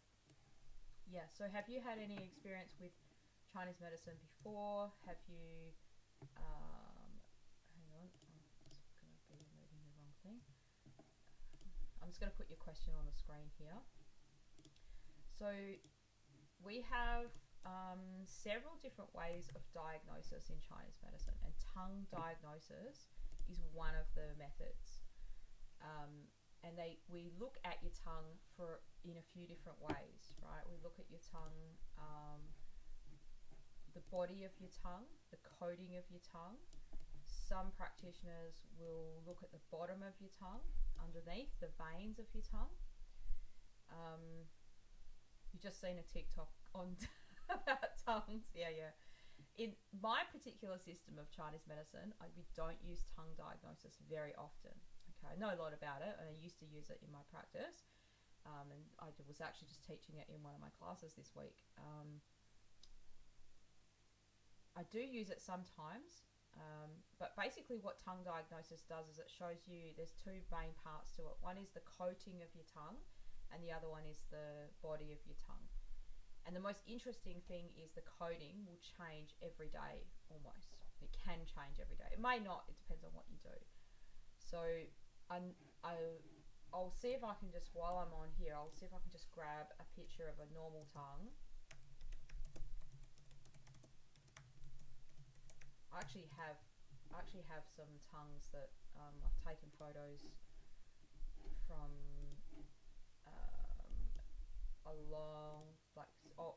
students that have graduated. Actually, I've got some pictures here,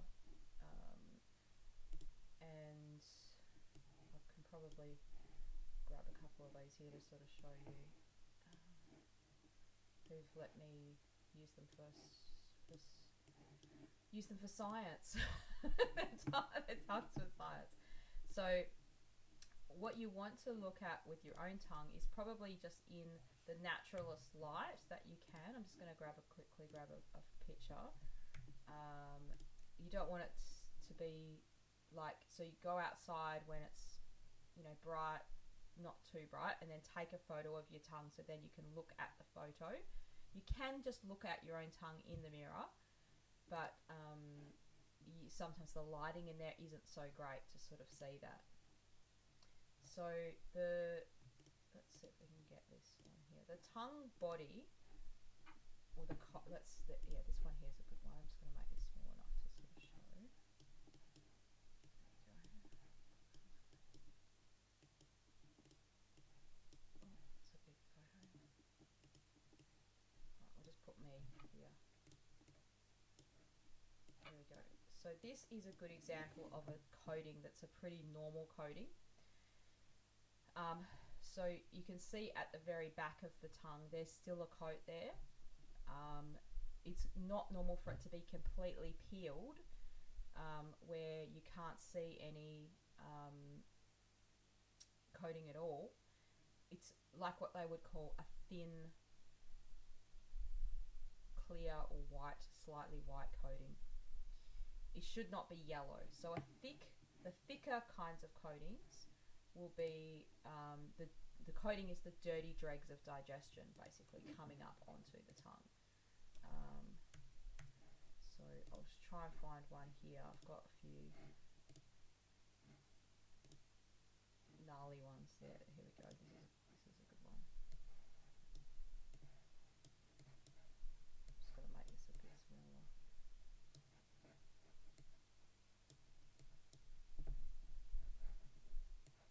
Okay, so that's a good example of a thick, yellowy sort of coating. Now, in this light of this photo, you can see that it's a bit of a greenish tinge. It was inside, so it's probably, you know, a slight bit of that tinge.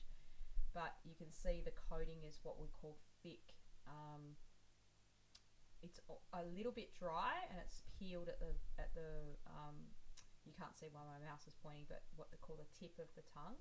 So a Chinese medicine practitioner is going to look all over the tongue at different parts of it, like, and assess that based on, there's just so many things that it can kind of show you. Now, one of the reasons why I don't really use tongue diagnosis in my clinic as much, because the tongue can't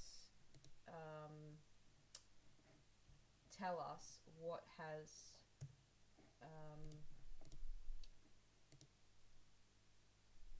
I'm just going to delete this out of there because it's a bit gross.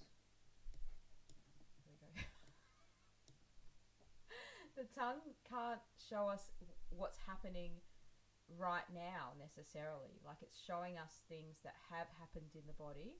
And look, some practitioners won't, maybe your TikTok person was saying something different. Like, there's some practitioners that just love tongue diagnosis, and they kind of swear by it, and it's the best thing ever to them. So maybe they're going to say something a little bit different about tongue diagnosis. That's what I'm going to say.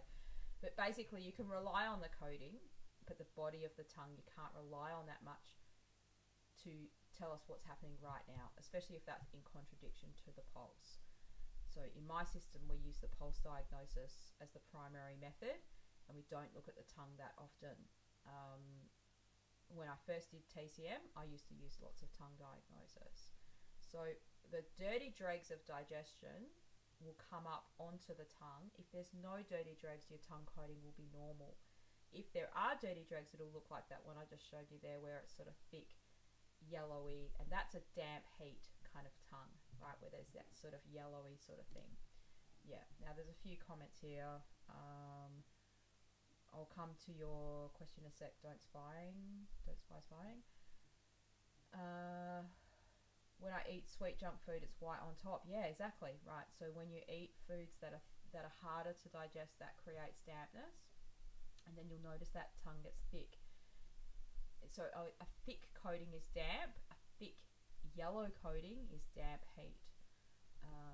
And then, yeah, the things we do, like, so if you eat something yellowy coloured or coffee, it's going to stain that coating the colour as well. And that's got nothing to do with the diagnosis of it. A practitioner would have to just literally disregard that if they saw that, and they might ask the patient that. If you look at enough tongues as a practitioner, I can kind of see who's got a proper yellowy coating from their own body's dampness, or something that looks dirty from smoking or coffee. Yep. Okay, so he says the TikTok clip got me worried because they said if it's white and grey, you are very sick. Oh my god, and it freaks you out for a whole week. Yeah, well, that's really reckless to sort of for someone to do that. Look, it's hard to package the information into a small amount of time, which is why I like YouTube, where I can sit here and I'm not that great at TikTok. I I have a little TikTok for the channel, but yeah, I find it really hard to give ethical information in 30 seconds. I'm sure most people do. And it's also like part of it's trying to get you to stop, and it's like, you could be dying of cancer. Have you checked your tongue? Like you too could be experiencing this, terrible thing. So yeah, that's not great. Yeah, so it's normal for your tongue body to change, and if you make positive changes in your health, like let's say you start doing some things and you want to see if that's working, if your tongue coating was thick and yellow and then by a few days later it was just thick but not yellow, that's good. If then it went to sort of white and it was still thick but it was not yellow, that's better. Okay, and then it might take a week more from that, or maybe even longer, for it to kind of be that clear-ish kind of, like it should be moist still, and there definitely should be a coating at the root. There's a kind of tongue that's peeled, which is like, there's just nothing there, and it's very red. That's not really great for the stomach. Now, it doesn't mean you're going to die or something like that. It's just showing that your stomach is lacking fluid. So yeah, TikTok is so censored. Yeah. I'm surprised that like I haven't been booted off any of these things so far, because sometimes I just accidentally swear or something like that. And yeah. Okay, we've got a question here. Don't spy spying. Welcome to the channel. I don't think I've seen you on the channel before, so that's great. Why is my hair and skin dry? Also constipated. I'm eating a lot of yin foods, milk, coconut water and fruits. So I'm going to put this question on here. So I can't give individual advice to people on why your particular skin's dry, but why might someone's skin be dry? A metaphorical person. But also this may not be I'll give you some of the ideas of how we think about things in Chinese medicine. So if you really need that answer, you're going to have to go to your Chinese medicine practitioner. So what causes, how we're going to answer this is to understand why isn't someone's skin dry? Like, why do we have moisture? What produces moisture? So moisture comes from the metabolism of fluids, which that's what you're trying to do. You're saying, okay, I'm eating so many fluids, I'm eating all these moistening things, but yet the moisture isn't happening. I did a video on the channel with one of my teachers, and it was about menopause, but it will still be really relevant to you, even if you're not a female or not at that age of anything, because we're talking about fluid metabolism and this concept of yang needing to digest the fluids, basically, or transform the fluids. So when you take in fluid, so you're saying you're eating a lot of yin fluids, like this water. This is just normal water. It's just a blue cup. It's pure yin. Okay, so it's just water. When I drink it, it's gonna hydrate me, but in order for my body to use it or have any utility of it, I have to have yang to digest it, to transform and transport it. So what that means is I need my spleen and stomach to be working the fire of that digestion to transform that water or that milk or that coconut fruit or whatever you're having, coconut water and milk and all those things. So it does have to do with what you're taking in, but it also has to do with what the resource is that's already there. So in order to utilize yin, we have to have yang to transform it. So withered hair, right, is a symptom of yin deficiency in Chinese medicine, in TCM. But just giving someone yin tonics doesn't fix that problem. It doesn't always. Well, I've never seen that fix that problem, but I have seen people take yang or blood tonics, especially blood tonics that contain warmth in them, help their dry, withered hair get less dry and withered. So your skin and your hair are moistened by blood, but in order for blood to be nourishing, your body needs plenty of yang, and that's a big difference in classical Chinese medicine thinking versus TCM thinking. So classical Chinese medicine thinking really wants to encourage the tonifying of yang. That's what we think is the life force of your body, and that's the central thing. So blood deficiency, so to treat blood deficiency, you definitely need meat-based foods, or royal jelly as well can be used. If you're a vegan or a vegetarian, that could be the cause of it, or one of the roots of it. Eggs are really good. Now the next thing is, if you have too many cold foods, I'm not sure if you've just jumped in the stream now or you've been here listening in the background all along. But if you have, you're a guy, by the way, yep. So you can watch that menopausal video, but it's not it's not a menopause video.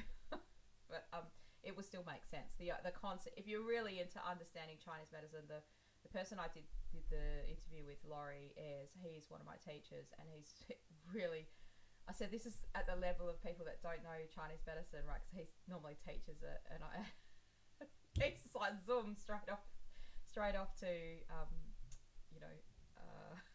straight off to Mars in terms of the level of intensity.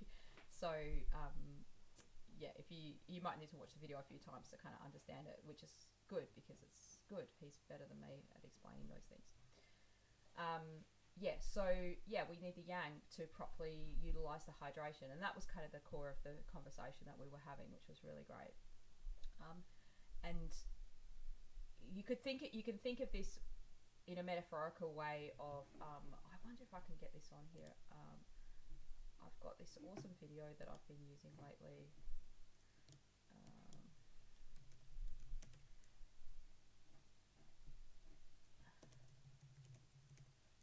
I'm going to see if I can add it in here.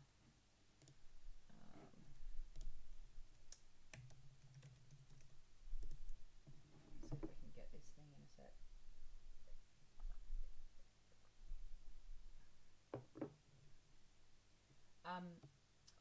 Sorry, what was I going to say? Yeah, so I'm going to show you this. Hopefully it's going to come into the screen. We'll see if it does.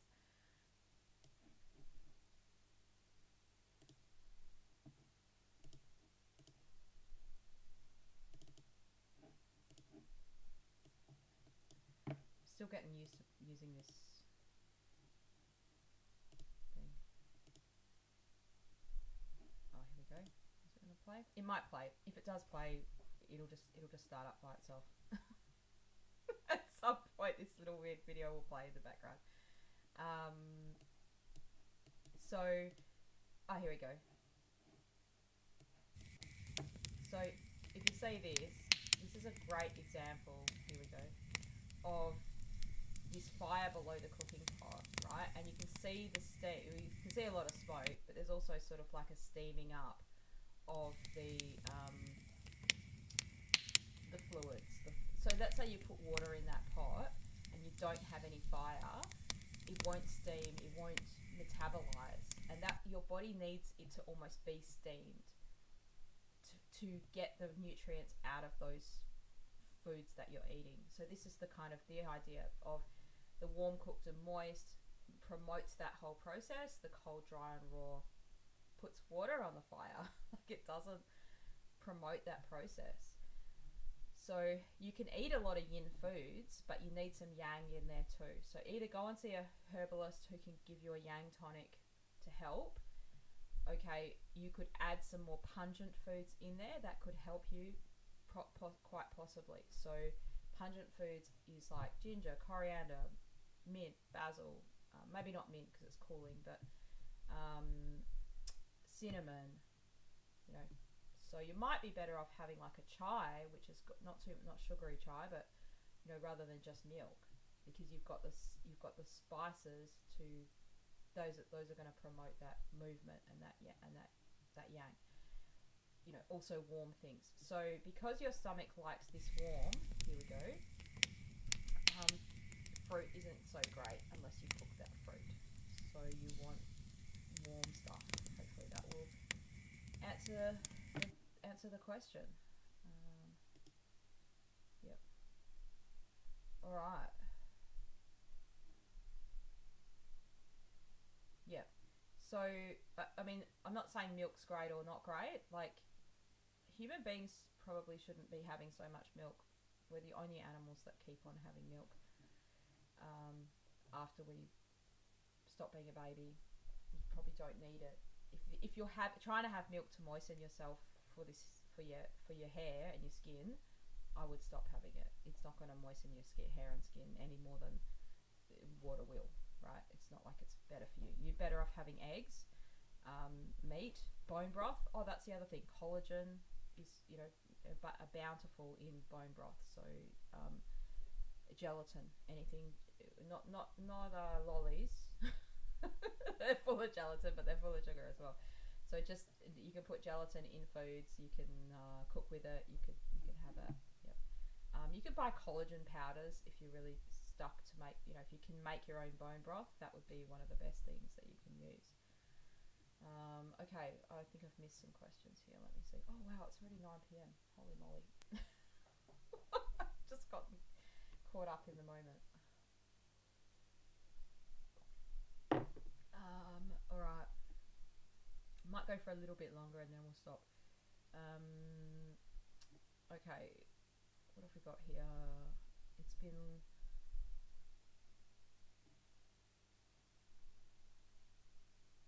Oh, the tongue. Oh, your question was the tongue, right? Was it the tongue? No, that was someone else.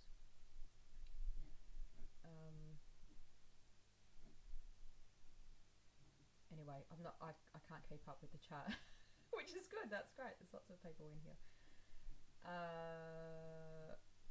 Yeah. So if things are working positively for you, your tongue coating would go from yellow to white to clear, essentially, or very thin white, not a thick white. Thin white is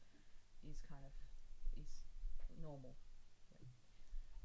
It shouldn't be something you have to scrape off your tongue. That's a thick white coating. Yep.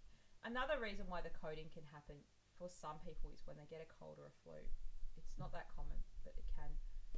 In Chinese medicine, they think it is a common thing, but I don't see it that commonly happen. But it can be thick, especially if you're very phlegmy, like you've got lots of phlegm. Your tongue coating could just suddenly change to white, thick white. Yep. All right.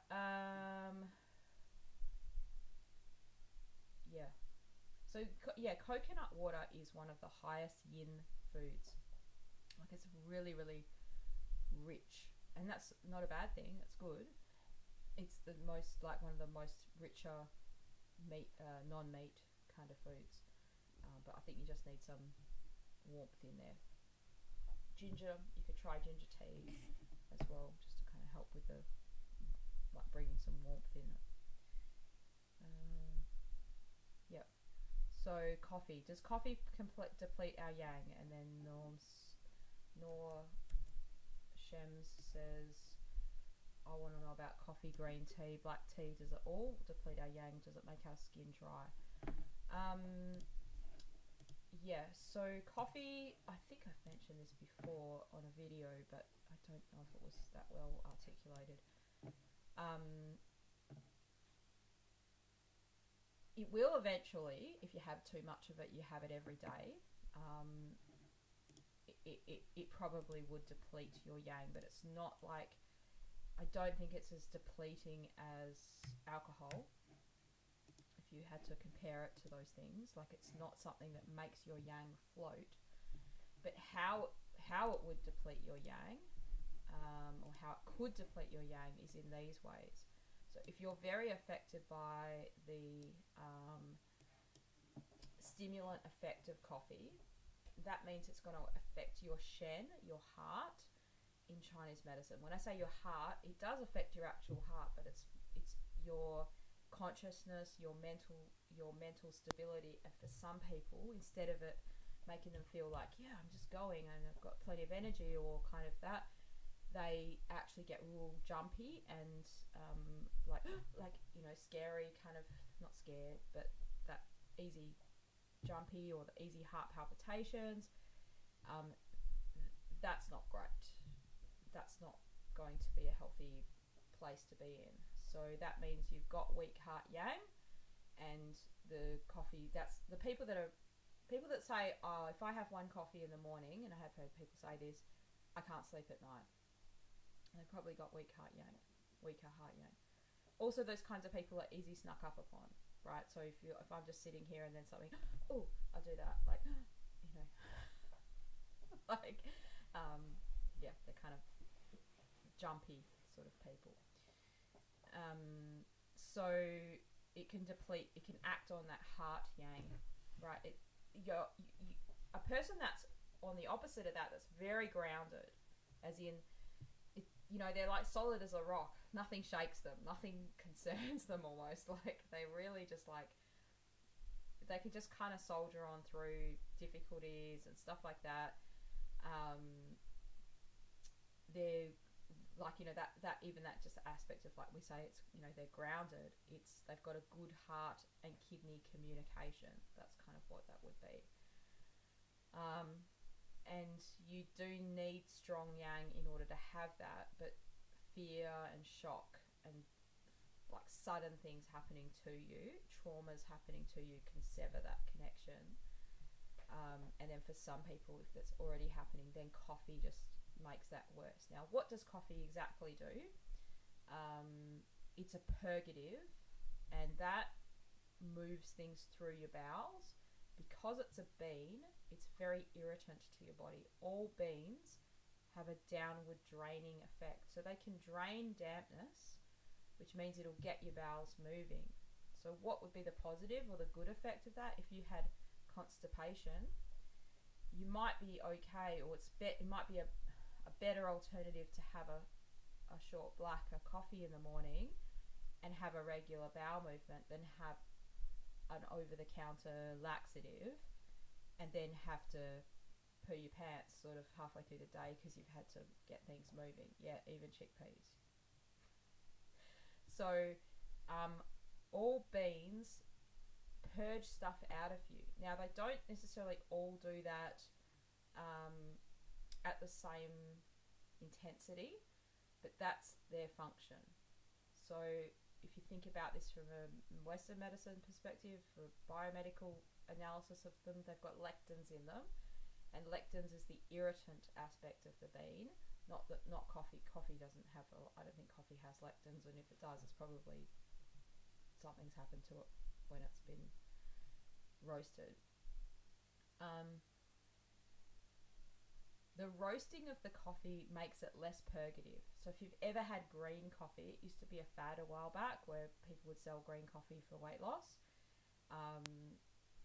These are unroasted coffee beans, and that'll make your bowels go. Like, you'll be cramping and running to the toilet with that green coffee. Maybe the way they were making it for this weight loss. I bought some of it once. This was like a long time ago. I was at a China fair or something, and I saw this product. I was like, oh yeah, that'll be a good product to sell. Weight loss coffee. And then I got some samples, or I bought some to try or something, and then I was just like, yeah, you can't find green coffee. It kind of went through that fad. It went through a real strong fad, and I think it's just because it was like that. It was just, I don't think it made you lose weight. You just got the runs. Yeah. Anyway, so yeah, look, these things can have different effects in different quantities. So coffee has a purgative effect that is incrementally more the more you have it. But the other effect of coffee in Chinese medicine is it moves liver qi. So this is the wonderful effect that it has when you first have a coffee first thing in the morning, where you feel like, oh wow, I just feel good. I feel like it's almost like a bit of exercise, and it's a bit of like movement. So it's moving that wood element, and that can be really nice. And then you have that movement, and then you have a bit of a down, and then you go, where's my next one? And then you have too many coffees, or people have it because they're tired and they're kind of like needing more and more. And that's the downside of coffee, and that's the depleting of yang part of it. That's what would deplete your yang, where you have to, or if you're at the point where you're so tired you've got to have 5 coffees to get you going, or 3 coffees to get you going. That's not great. So coffee's something I know, you know, I mean, I've always drunk a lot of coffee. Like, I just love it. I really like the taste of it. But I don't drink as much now as I used to drink of it. Yeah. It's something that's a bit, you know, it's like it's so ingrained in our culture. Tea, let's answer the rest of your question. Right, tea doesn't, I don't think tea depletes your yang.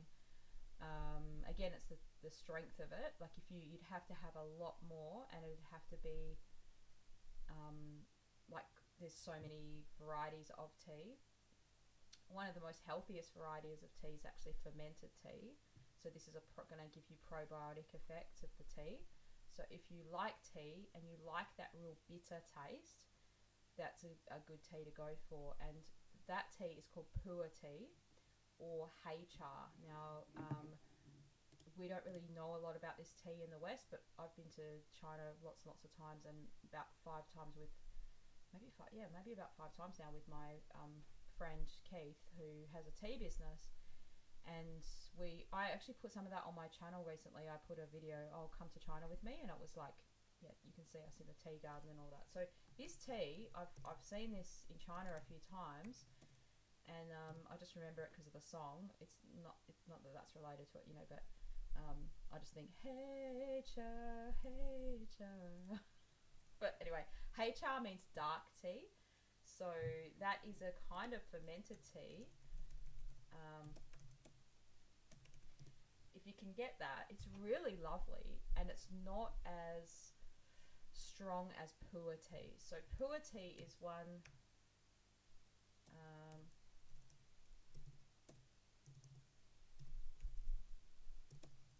something like that. That's how you spell pu'er tea, something like that. It's like a cake. It's a big one or a little cakes, and it's a fermented tea that can actually be aged for a long time. And it's something that some Chinese people really collect. Like we collect wine, they collect this aged tea. So that kind of tea is actually really good for your gut health. So if you're looking for a probiotic, you want, like, if you don't like sauerkraut, you don't want to take any of those things, you could actually drink the hei cha or the dark, which is the dark tea, or the pu'er tea. Pu'er tea, that, I mean, I actually saw they've got this new tea in China. They were doing pu'er tea with milk. Like, it's not the same as black tea. In Australia and England, we often have black tea with milk. That's how I grew up. My nana, my dad's English, my nana's, you know, highly English. Kind of, you know, the tea and the milk, right? Whereas with Chinese, they'll have mostly green tea or black tea with no milk. Cool. Yeah, so you've got to be careful about purgative things, especially when you're trying to tonify your body. So beans will flush out all the nutrients out of your body. You want to do that when you've got something toxic in you. So if you've eaten the poison, that's when beans are used. They're not used as an everyday food to just sort of snack on. Yeah. All right, we've got a little, is it a question? Sibylia, I'll call you that. Hi, I recently got interested in TCM because of Xiao Hong Shu. I'm not who's Xiao Hong Shu.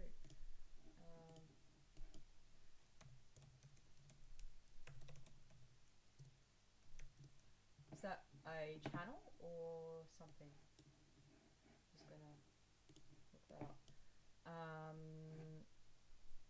Xiao Hong Shu. I read a bit about dampness and phlegm, and it resonates with my symptoms. I found your videos really helpful and informative. Awesome. Well, welcome to the channel. I'm glad you did. Is that a different? Is that a channel? Xiao Hong Shu. I've just googled it, and it's come up with some Chinese, like a Chinese social networking site. I don't know if that's what it is. but great. I'm glad that you've found. I'm glad that Chinese medicine has found you in some way, because I feel like that's what it does. Like it, and it resonates with you, and you think, yeah, I'm interested in helping myself. And there's so much about Chinese medicine that's about longevity and keeping yourself healthy. It's like so much, so much. Question: from your experience, what's the hardest thing to heal or tackle in Chinese medicine? That's a good question.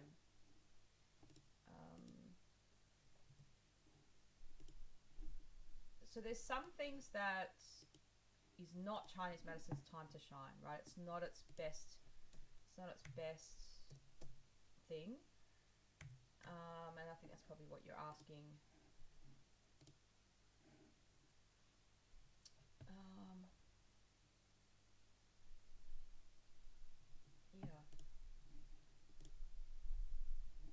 So it's a kind of a system that can treat everything and think about everything except for surgical conditions, right? As in, that's Western medicine's place to really shine through. It is. Yeah, Xiao Hongshu is a Chinese social media app. Cool. Yeah, well, that's what happened when I googled it. Okay, maybe I should be on there. Should I be on there, or is that is it just for Chinese people? Probably. I don't need another social media app. Anyway, yeah. Oh, they post about different types of tea. Yeah, cool. So what's Chinese medicine's not? What's the hardest thing? I think as a practitioner, I kind of struggle that Chinese medicine, I think it could help more people if it was more accessible in terms of financially more accessible. And what's the best way to go about that? What's the best thing to do about that? There's a lot of conditions where they treat them in China, which we don't treat here because people don't know about it, so they don't come in for it. But also, it's just the way that it's practiced. It's not as accessible for people. Like colds and flus, for instance, there's so many cool, unique formulas for every different day that you're sick almost. If people would come in more earlier and they would know about it, there would be more things we could kind of do for people. And also the hardest thing in my profession right now for me within all of that is probably just that in Australia we have too many restrictions on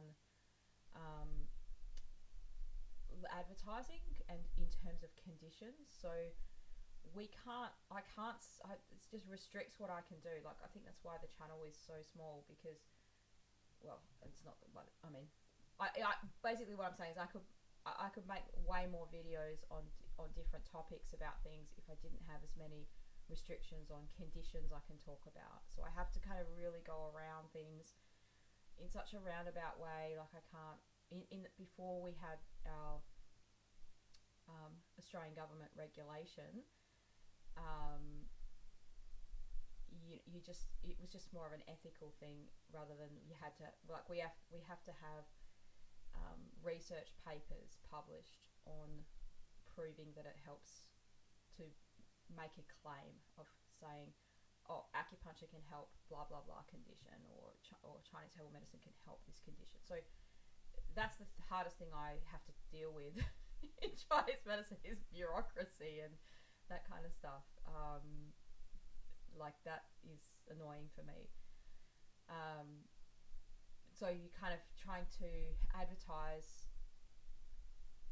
If you're a new practitioner, like, I wonder how those new practitioners would be advertising, because the way I used to get lots of patients in when I first graduated, this is more than 22, 23 years ago, that was very different to, like, I just used to have a flyer with, acupuncture can help you with, there's a whole list of conditions that the World Health Organization recognizes acupuncture can help in, and that we've been told, oh, you can't just list out those conditions anymore, you have to have research to support that, and if there isn't the research to support that, you can't list those conditions. Having said that, there's more and more conditions being researched, so that's great. Yeah, so just like those kinds of videos, like that Dr. Axe guy, and there's a couple of other practitioners that have Chinese medicine channels. I just cannot make the videos that they make. I just could not have those titles and those thumbnails and those contents because we can't just claim, like as in I can't sort of say, you know, it's not that it's not true, like, but there's just so much restriction and I don't want to have too much of a hassle. So yeah, it's just that's the most frustrating thing. Anyway, I didn't get into Chinese medicine to be a YouTuber. I do YouTube to promote the Chinese medicine. But yeah, I feel like it could help. It could help more people if there were different ways of providing the medicine. Yeah. There's also sometimes cases where you really, really want to help people, but then just nothing you do works. That has happened to me in the past. Like, you know, I mean, it works a little bit, and I shouldn't say nothing you do works, but there's some things that puzzle you. And is it just the length of time that a patient needs to be on herbs? And if it's not working or doing much at all, I've had some of my patients that have really stuck it in there because we've needed to try a few different formulas before something's happened. Or even I had a patient with extreme pain from shingles, and pain is something that acupuncture can usually really quickly treat. And this was really, really frustrating for me because, like, we had done, you know, a lot of treatments, and like by a lot I mean like she was doing it 3 times a week for at least 3 weeks before the pain started to significantly, like, before it started to reduce. Now, would have it been worse if they didn't do the acupuncture? Perhaps, but when someone's in that kind of pain, it makes me sad as well. Like, I don't like seeing people in pain, especially when you know you can usually help people. So that's what's the most frustrating. Sometimes when, you know, something, you know, you've seen it help lots of other people, and then you've done exactly the same thing for these people, for this new person, and it hasn't worked. Like, there are some of those things, and that's why they call it a practice of Chinese medicine, or a practice of medicine. You're learning as you go, and you know, people are very nuanced and different. Chinese medicine's probably one of the main systems of medicine that recognises that difference. We're very good at treating that difference, but yeah, there's also some people that maybe, I don't know, is it the length of time? And then if it was me and nothing was happening, maybe I would stop doing the treatments as well, or stop the herbs. And I have had some patients who've persisted with it, and it, you know, I've been upset at myself that it hasn't worked quicker. But then when it does work, they're happy. It's like, okay, that's great. So hopefully that answers your question. Right, so we've got, someone says, Sibelia says, I've been cutting out dairy because it causes dampness and I feel better.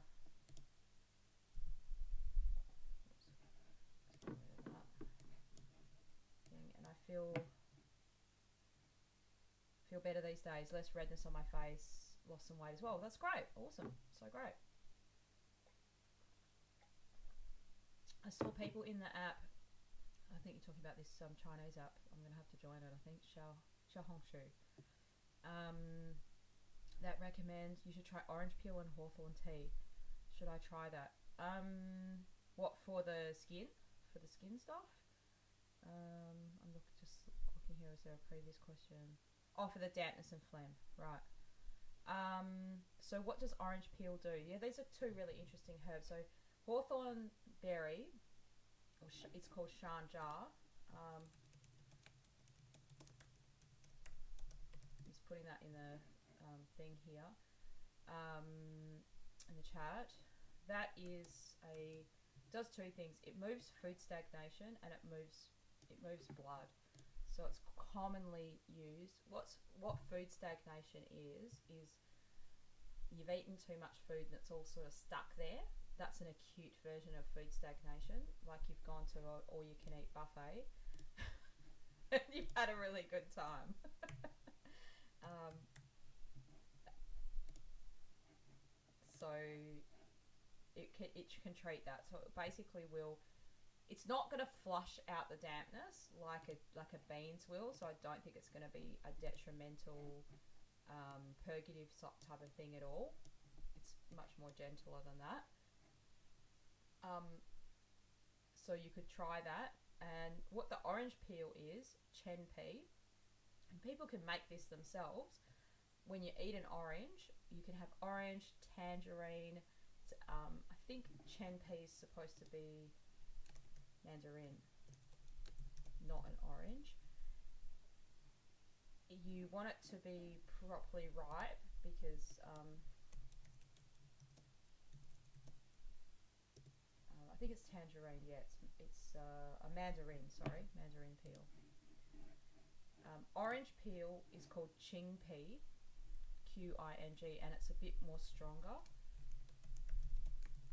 So use the mandarin peel, right? And what you do is you just get that peel and you just kind of dry it, and then you use the peel as a tea. And they also have a type of chen pea mandarin peel as an aged one. So both of these things you can easily get from Chinese food shops. Just having a look on the herbs shelf there. I can't see any chen pea, but it's just like, it tastes quite, it's like a bitter, but not yucky bitter. It's like almost a sweet bitter flavour. Aromatic because it's orangey. Yeah, so those things can be like, it's a digestive aid. That's the best way to think about it. Like, it's going to help do the job of digestion. If you eat a lot of dampening foods, which we were just talking about before, like try to reduce the things you eat rather than eat new things to fix the problem. But let's say you do, and you're like, man, Marie, I just love those dampening foods. I just love that ice cream. I just love that, creamy carbonara pasta. But you feel yucky after it, then you have this. It'll probably help it get through your body, and it'll help it be less dampening for you. If you could just avoid eating those dampening foods, you might not need to have this. So that's the kind of idea. Yep. Yep. Isaac, Jessica says we're smart enough to read between the lines. Some of us are studying psychic, remote viewing, and mind reading technology. Yep. Okay, great. Good. So I'll just the next video I make, I'll just sit there and do this. See if you can read my mind. No, but yeah, that's good. Yeah, lots of people on this channel are very, very smart people. I mean, you kind of have to be very curious and smart to be interested in Chinese medicine, because it's such an unusual and kind of weird thing. So yeah, good. All right. How long should I steep the mandarin peel and the hawthorn berry for? Yeah, so that's a good question. So what I would do is put it in a cup like this. Put about, this is just a normal cup, put about that much in the bottom, and then fill the rest up with water, and put a lid over the top of it of some sort. If you have one of those teapots where they can have the heat underneath it, like a little tea light candle, that you could just leave it going like that for the 4-hour tea light candle. It'll really infuse in. So the trick then to do is to leave this for, like, let's say half an hour. It's going to really cool down by that point, right? But what you'll have in there is a stronger kind of liquid. So if you've got a container that can keep it hot for that long, nice, then you can drink it sort of warm. But otherwise, you just take what you've got there, you tip that out, and then put some more boiling hot water onto this one. So you could actually use the same herbs. Usually I recommend people with herbal teas, they could use the same herbs up to 3 to 4 times the water over the top. Because the first time you put the water, it's just going to soak the herbs. It's soaking in. And then you don't throw those herbs away. You're going to put, when you're making herbal teas, you put the water over and over and over the same herbs all day long. So you could do that. Now I wouldn't take that cup of water if you make the tea like this and then some of it's gone cold, don't put it in the microwave. You could either add some hot water to it, boiling hot water to it, to make it warm so you can drink it, or you could even have it as an iced tea if you steep it for a long time, that kind of thing. You could try that. Yeah. So yeah, hopefully that will help. It's not so much going to treat your face, like those, as in it's those 2 herbs are for digestion, and they're basically moving qi and drying dampness. So when I said beans drain dampness, there's another way to get rid of dampness, which is drying the damp, and that's what chen pea does. I wouldn't use a microwave to make the tea, no, because that's, I don't know, microwaves are horrible things. Just throw them in the bin. If you can, try not to use them. Just boil them. Like I have a little teapot with a tea light candle sort of holder on it, a little infuser, and then you put the tea light candle there, and then you put the glass teapot on top, and it just kind of like heats it, and that's awesome. If you really want to make this tea nice and strong, put those 2 ingredients in a little pot, and put the water and bring it to the boil on the stove, and make like a strong one, and then you use like a small amount of that and a little bit of normal boiling hot water to sort of make it. Yeah. So the longer you cook it, if you were going to take herbs like this and boil them up on the stove, you'd be boiling it for like 20 minutes, half an hour, something like that. It'd be quite a bit of time, and you boil the water so that it goes from like that much water to that much water, like half or a third down, something like that. When you make your tea, it's not a tongue, it's not a soup, it's a decoction, it's a infusion. But if you're using the same herbs and you want the benefit out of it, you can either soak the herbs in water first so that they kind of absorb the water, they get moister, and then you use the hot water. Yeah, but a lot of people don't realise that they can actually use the same herbs over and over many times. Alright, this has been a great stream, everyone. We're going to have lots of questions and lots of interaction. This is the good time, obviously, but it's quite late. Well, it's not very late now, but it's the late time for me. So once I get into this, I'm good. But yeah, it's like 9:30 at night now, not past that, nearly 9:45. So I'll probably end the stream there. If anyone has a burning question that they have to ask, you can quickly ask it now, otherwise we're going to stop. So yeah, I hope everyone's been having a great start to the new year, and if you're watching this after the thing, you can always put a question in the comments and I'll try and answer it the next time. I'm going to try to do these every 2 weeks. I'm just going to look in my calendar and see what's happening. So in 2 weeks from now, I will still do this, yeah, on the Friday. So, yeah, awesome. Well, thanks for your attention and your interest in learning about Chinese medicine. If you want to learn about the 5 elements and self-care, I do have a course that you can get hold of. I think I put that in the link the link in the description. I always find it hard to say that. And that's basically self-care for the 5 elements. So it's a short course. It's about a few hours long. Like there's 20 minutes to 40-minute videos for each element, and kind of teaches you a whole bunch of self-help stuff. I've got really interactive videos where I show you how to find the acupuncture points that you're going to press on yourself. There's teas and foods and all kinds of stuff like that you can use. So yeah, that's good. And yeah, I forgot all about that chen pea, the mandarin and the shanja tea, or those 2 herbs. They're very commonly used in Chinese diet therapies, so that should be. And what's great about them is they taste nice. They don't taste yucky, right? You don't want to be eating a tea that tastes yucky. So, yep.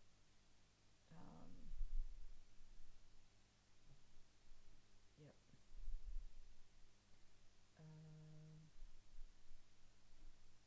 SCOBY tea sugar ratio is absolutely amazing. Homemade yogurt and picked veg is the best. Okay, yum.